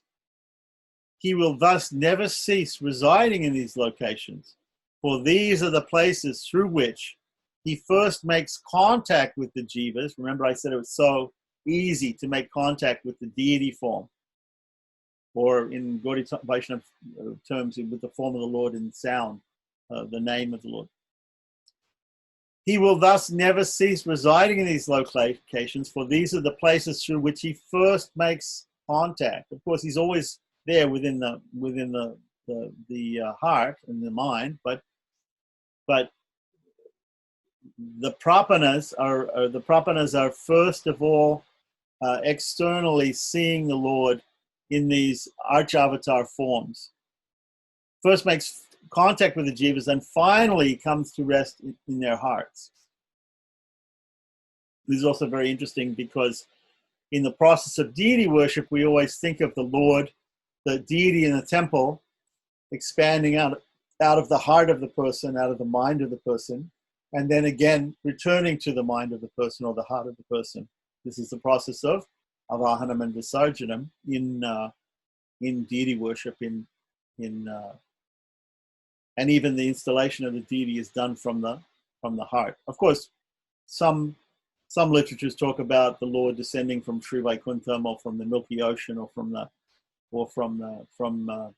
Surya Mandala. There are some other descriptions like that. But ultimately, we have to understand that the philosophy of Pancharatra talks about Paravyuha, Viva, Antayama, and Archa, each expanding from each other. So we have, from Para comes Vyuha, from Vyuha comes Vibhava, from Vibhava comes Antaryaman, from Antaryaman comes Archa. From Antaryaman, from the super soul, comes the deity form, like that. So, therefore, just like relinquishing defects, the inherent attributes may also be a hindrance. The attributes may also be a hindrance. The Lord's pleasure is paramount, and thus any attempt on the part of the individual to enhance his virtue, right? Now you're a prapana. Now you should probably act like a prapana. You should act better, right? Tondradipati was a great bhakta, and therefore he should have once, or this other person who was playing dice with Lord Venkateshwara should have given up the gambling, and Tondradipati should have given up the prostitute. They should have given up their bad habits. They should have done that, right? And they should have attempted to be more pious. The pleasure of the Lord is paramount, and thus any attempt on the part of the individual to enhance his virtue, right, might prove to be mischievous, as he thereby hampers the pleasure of the Lord. You don't know what is going to be more pleasing to the Lord. Merit and demerit are only relative to the Lord's pleasure. And even that which is thought to be meritorious can be considered a demerit if it interferes with the Lord's enjoyment of the jiva. So, indeed, the surmounting of defects is itself a defect. all efforts directed at self-purification and preparation for union with the Lord can obstruct the dawning of enlightenment and spontaneous flow of the Lord's grace, just like the story of Sita bathing and putting on a fresh clothes before meeting Rama. There is Pilan's teaching. Good which comes from oneself is like milk purchased. Good that comes from him is like breast milk. Well-being achieved through self-effort is unstable. Well-being achieved through self-effort is unstable and therefore less nourishing, like milk bought from a vendor with all kinds of additives. Especially the milk in India is all watered down. So when we get milk from outside, it's always watered down or it has additives like that.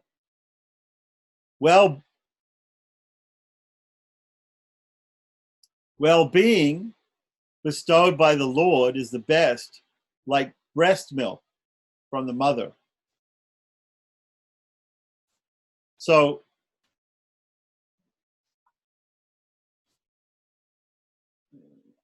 it's very, very interesting analogy here is that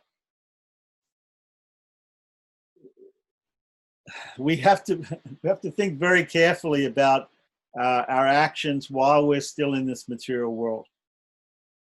We have to, of course, we have to think how our actions also will affect other people who are perhaps not prapanas, people who are also on the path of karma yoga, jnana yoga, bhakti yoga, and even other people who are not even worshippers of God. So we have to act in a certain way to set an example for others, good example. At the same time, we also have to realize that any defects that we have, or any also good qualities that we have, everything is given by the Lord, and the Lord is working through us, and He's enjoying very much to save us. And we should try not to do anything to go against that enjoyment that He has of us. It's very, very difficult to understand exactly what to do and what not to do. And there are different stages, of course. I think what we have to take away from this whole section is that we cannot criticize the good or bad actions of prapanas, or even their thoughts or words. Somehow or other, if somebody is surrendered to the Lord, he's surrendered to the Lord. And the Lord is enjoying to save him. And in the process of saving him, so many things may go on in this material world until we reach Sri Vaikuntham. But those things, we can't find fault. We can't find fault with those things unless we have a full understanding of the purpose of the Lord and how He wants to enjoy us, enjoy saving us. We can't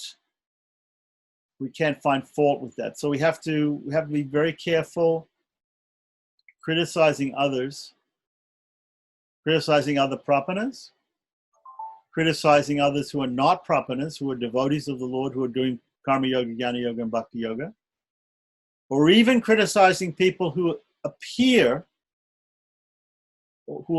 not to be devoted to God at all.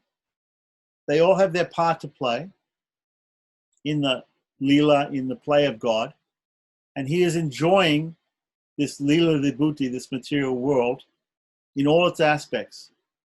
In all its aspects. So He's enjoying the sins of the world also. He's enjoying the pious things that are being done in the world also.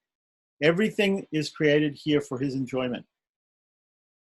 So we cannot criticize. We should be very careful to criticize anything actually in this world. But still, we can act in a way and we can preach in a way that to try to help others to understand this point of view of total subservience to the Lord, and thus that will bring about.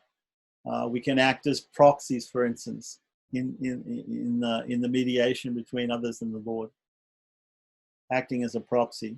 So, or like Sugriva brought Vibhishana to Rama, like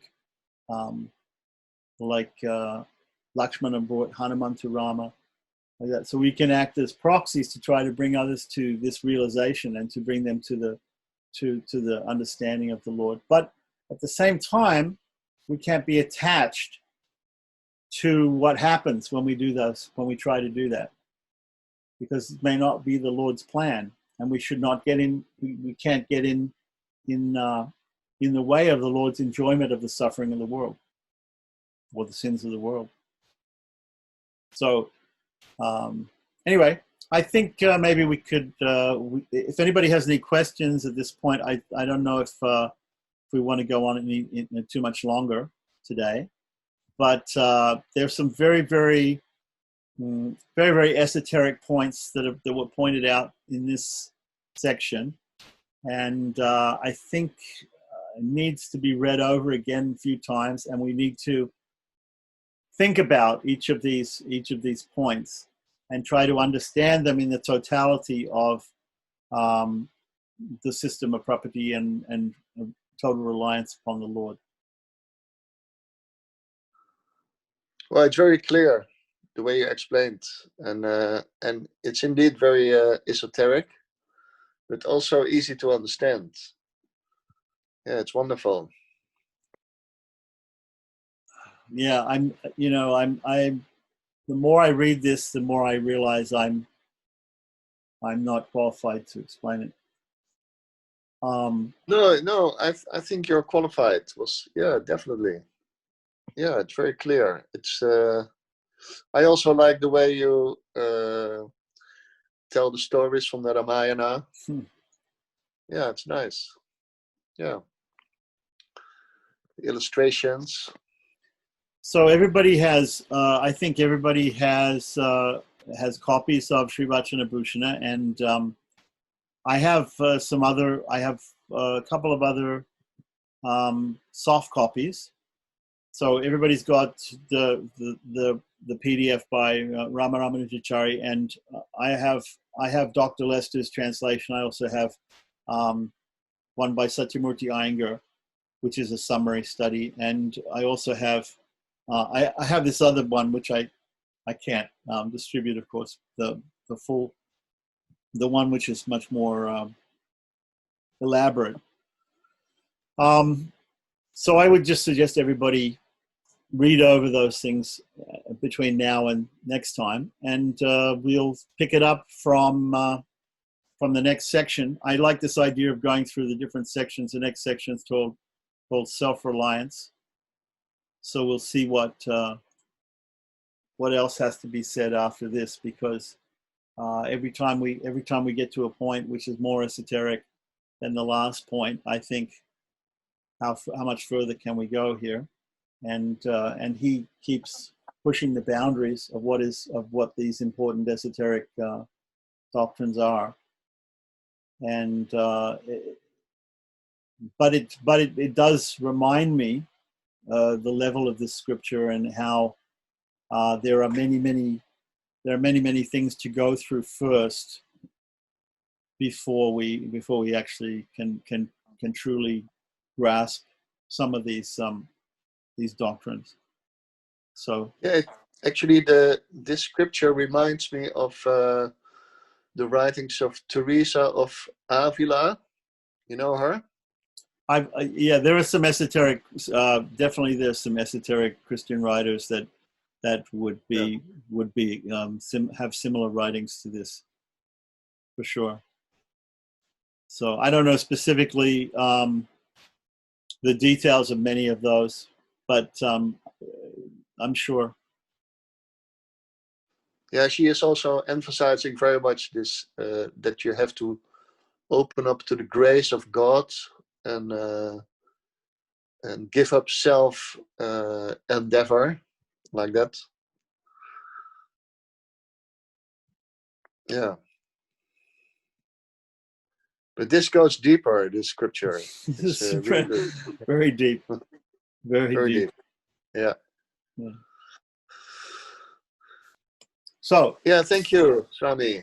Thank you very much. I will study it again next week, and then yeah, if we have only one session a week, then we have more time to study also. yeah, we can go longer. I mean, we just went for 2 hours, so 2 Yeah, hours. that's good. 2 hours is good. Yeah. If we're doing it once a week, we can try to do 2 hours. Yeah. That'd be nice, because there's a lot more to do.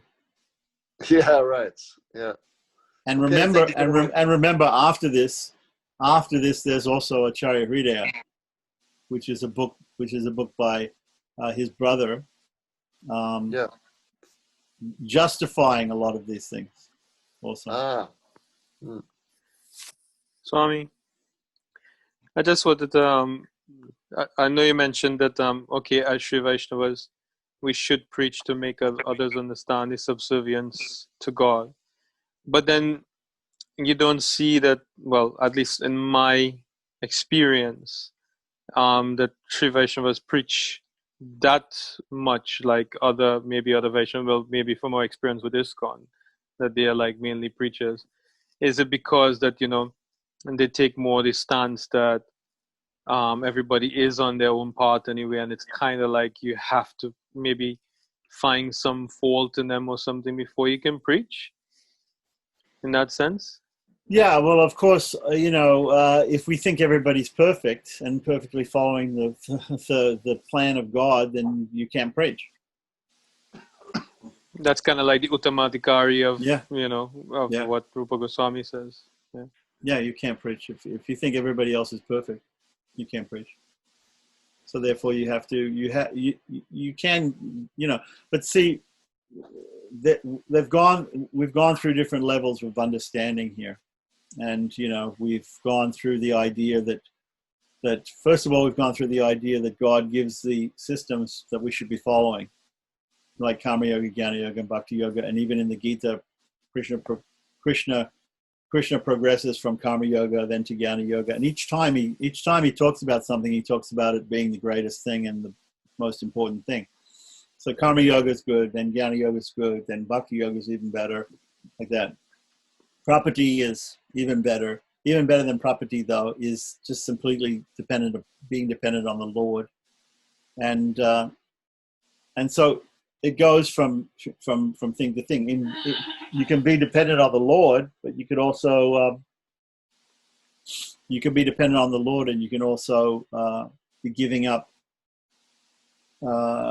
Still not realize that how you should be acting, which is what has been said here also. So there's different levels. There's so many different levels, and what we have to do is we have to become expert at gauging what level somebody's on.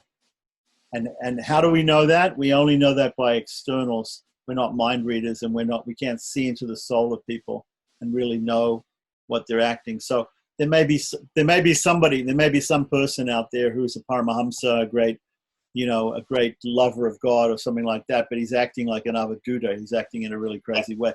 We can't know that. The only thing that we can do is we can act in our relationships with other people in this world according to how we perceive them, what level we perceive them on. So we have to perceive them. First of all, we have to be able to perceive ourselves. That's the most important thing. First of all, forget about everybody else. Think about yourself and perceive what level you're on, and try to make advancement from one level to another level. And other persons, we have to perceive what level they're on, secondly, and we have to try to give them what information from the Shastras that will help them to come to a greater realization. Now, ultimately, that realization comes only from the Lord in the heart. So we cannot make them better devotees. We cannot make them prapanas. We cannot make them pure, or we cannot do any of those things. The Lord has to do all these things. And if the Lord doesn't do it, or if he does it in a different way, we have to accept that. So all we can do, and it comes back to what Krishna says in the Gita also, you can perform your duty, but you don't be attached to it like that. So all we can do is we can judge other people's, what we feel other people's level is, and we can give them advice according to the way we understand it. That's all we can do. Maybe we're wrong. Maybe they're more advanced. Maybe they've understood everything, and only externally they look in some other way. We don't know that, but we can't act like that. We can't act in that way. So this whole idea of an Uttamadhikari sees everybody as greater like that. Yeah, okay. So this is an idea of Jivan Mukta, a person who sees everything as spiritual, like that. We're not. Maybe we will come to a situation in this world where we are of that, like that. But I mean, I just have to say for myself, I'm not like that right now. So I see difference between different levels of people, at least externally, and I act on that. I can't act on what I think somebody else might be feeling in his heart or something like that. I can only act on what I see and what I perceive. So we just have to, we have to teach as we feel fit for each audience. And maybe this is a mistake putting this on YouTube even. What did Tiran Ryan say in the class? He was saying that in Sharanagati Gadya of Ramanuja, there's a place where it says Atra Dwayam. In the text, there's a place where Ramanuja is written Atra Dwayam, thus the Dwaya, right? The Dwaya mantra. He hasn't mentioned the actual Dwaya mantra. You should meditate when you say Atra Dwayam. You should meditate on the meaning of the Dwaya mantra, and you should meditate on the Dwaya mantra. Or maybe even you might say it, but in a low voice, because not everybody has heard the Dwaya mantra or understands it, or has been initiated into it. So that's what he says there.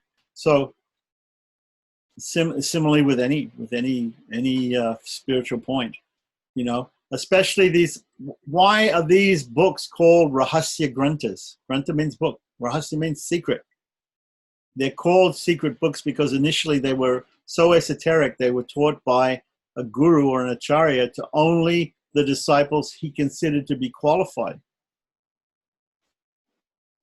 and only by word of mouth, and they were never written down.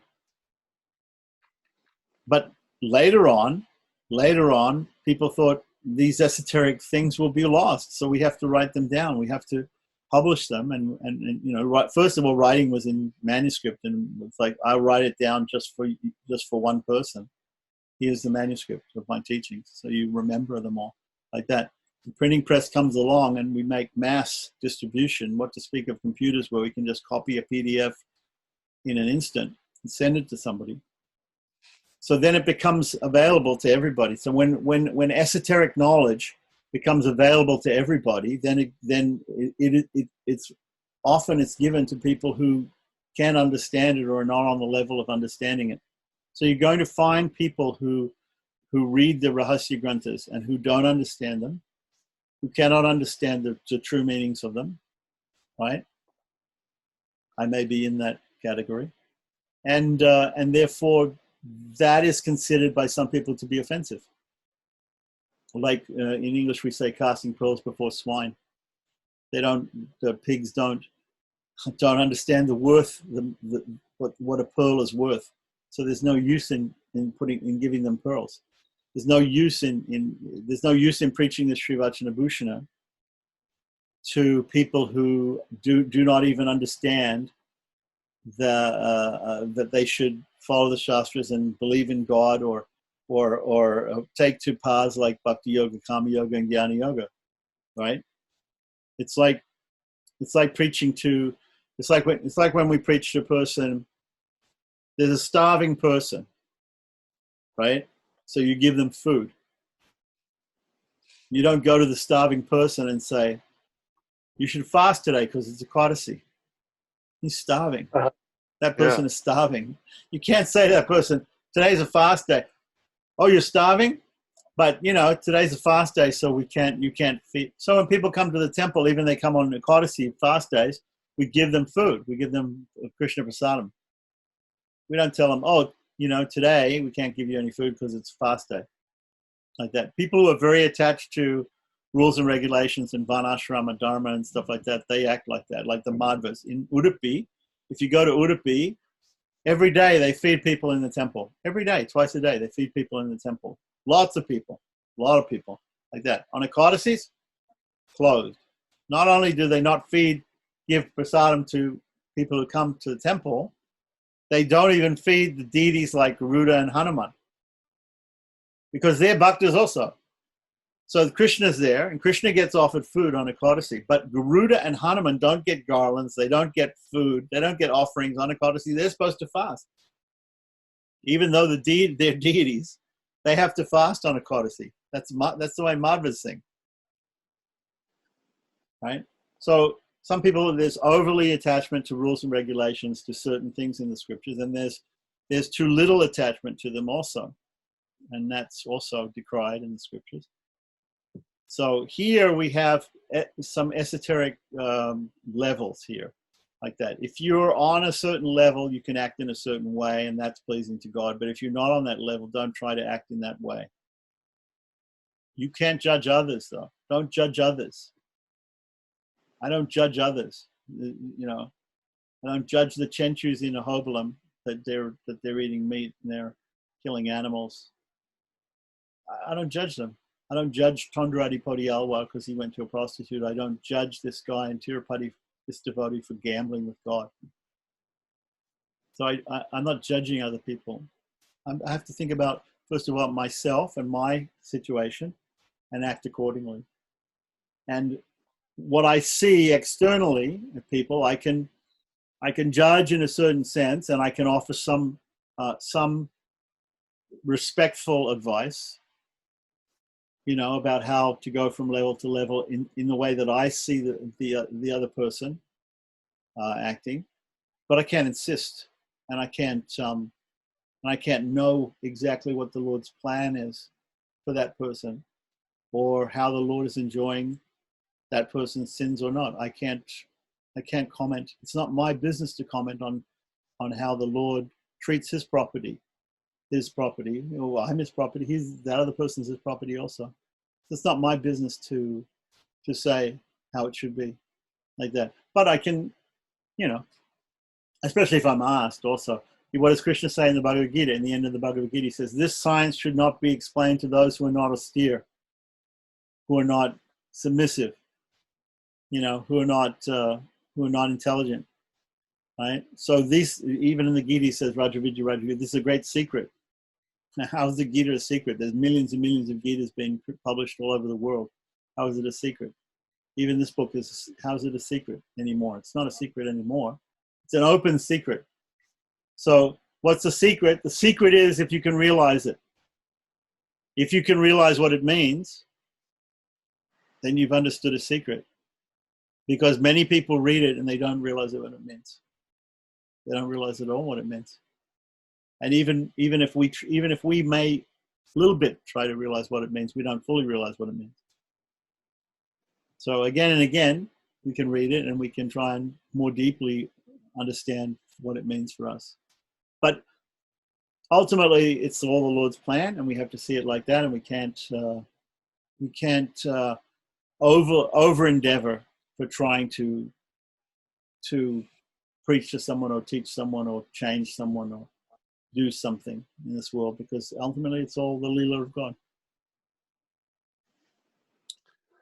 Thank you, Swami. Thank you. It was a nice lecture. I enjoyed it. Very nice. Okay, Yeah. see you next week. Meet you next week. Okay. I'm gonna have to think a lot more about these things too. It's it's very deep stuff. All right. Next week, Wednesday, again, same time. Wednesday, okay. Yep, 7 a.m. Yeah. Okay. Okay. Namaskaram. Namaskaram. Namaskaram. Jai Shri Madhuraya. Jai Shri Madhuraya. Namaskaram.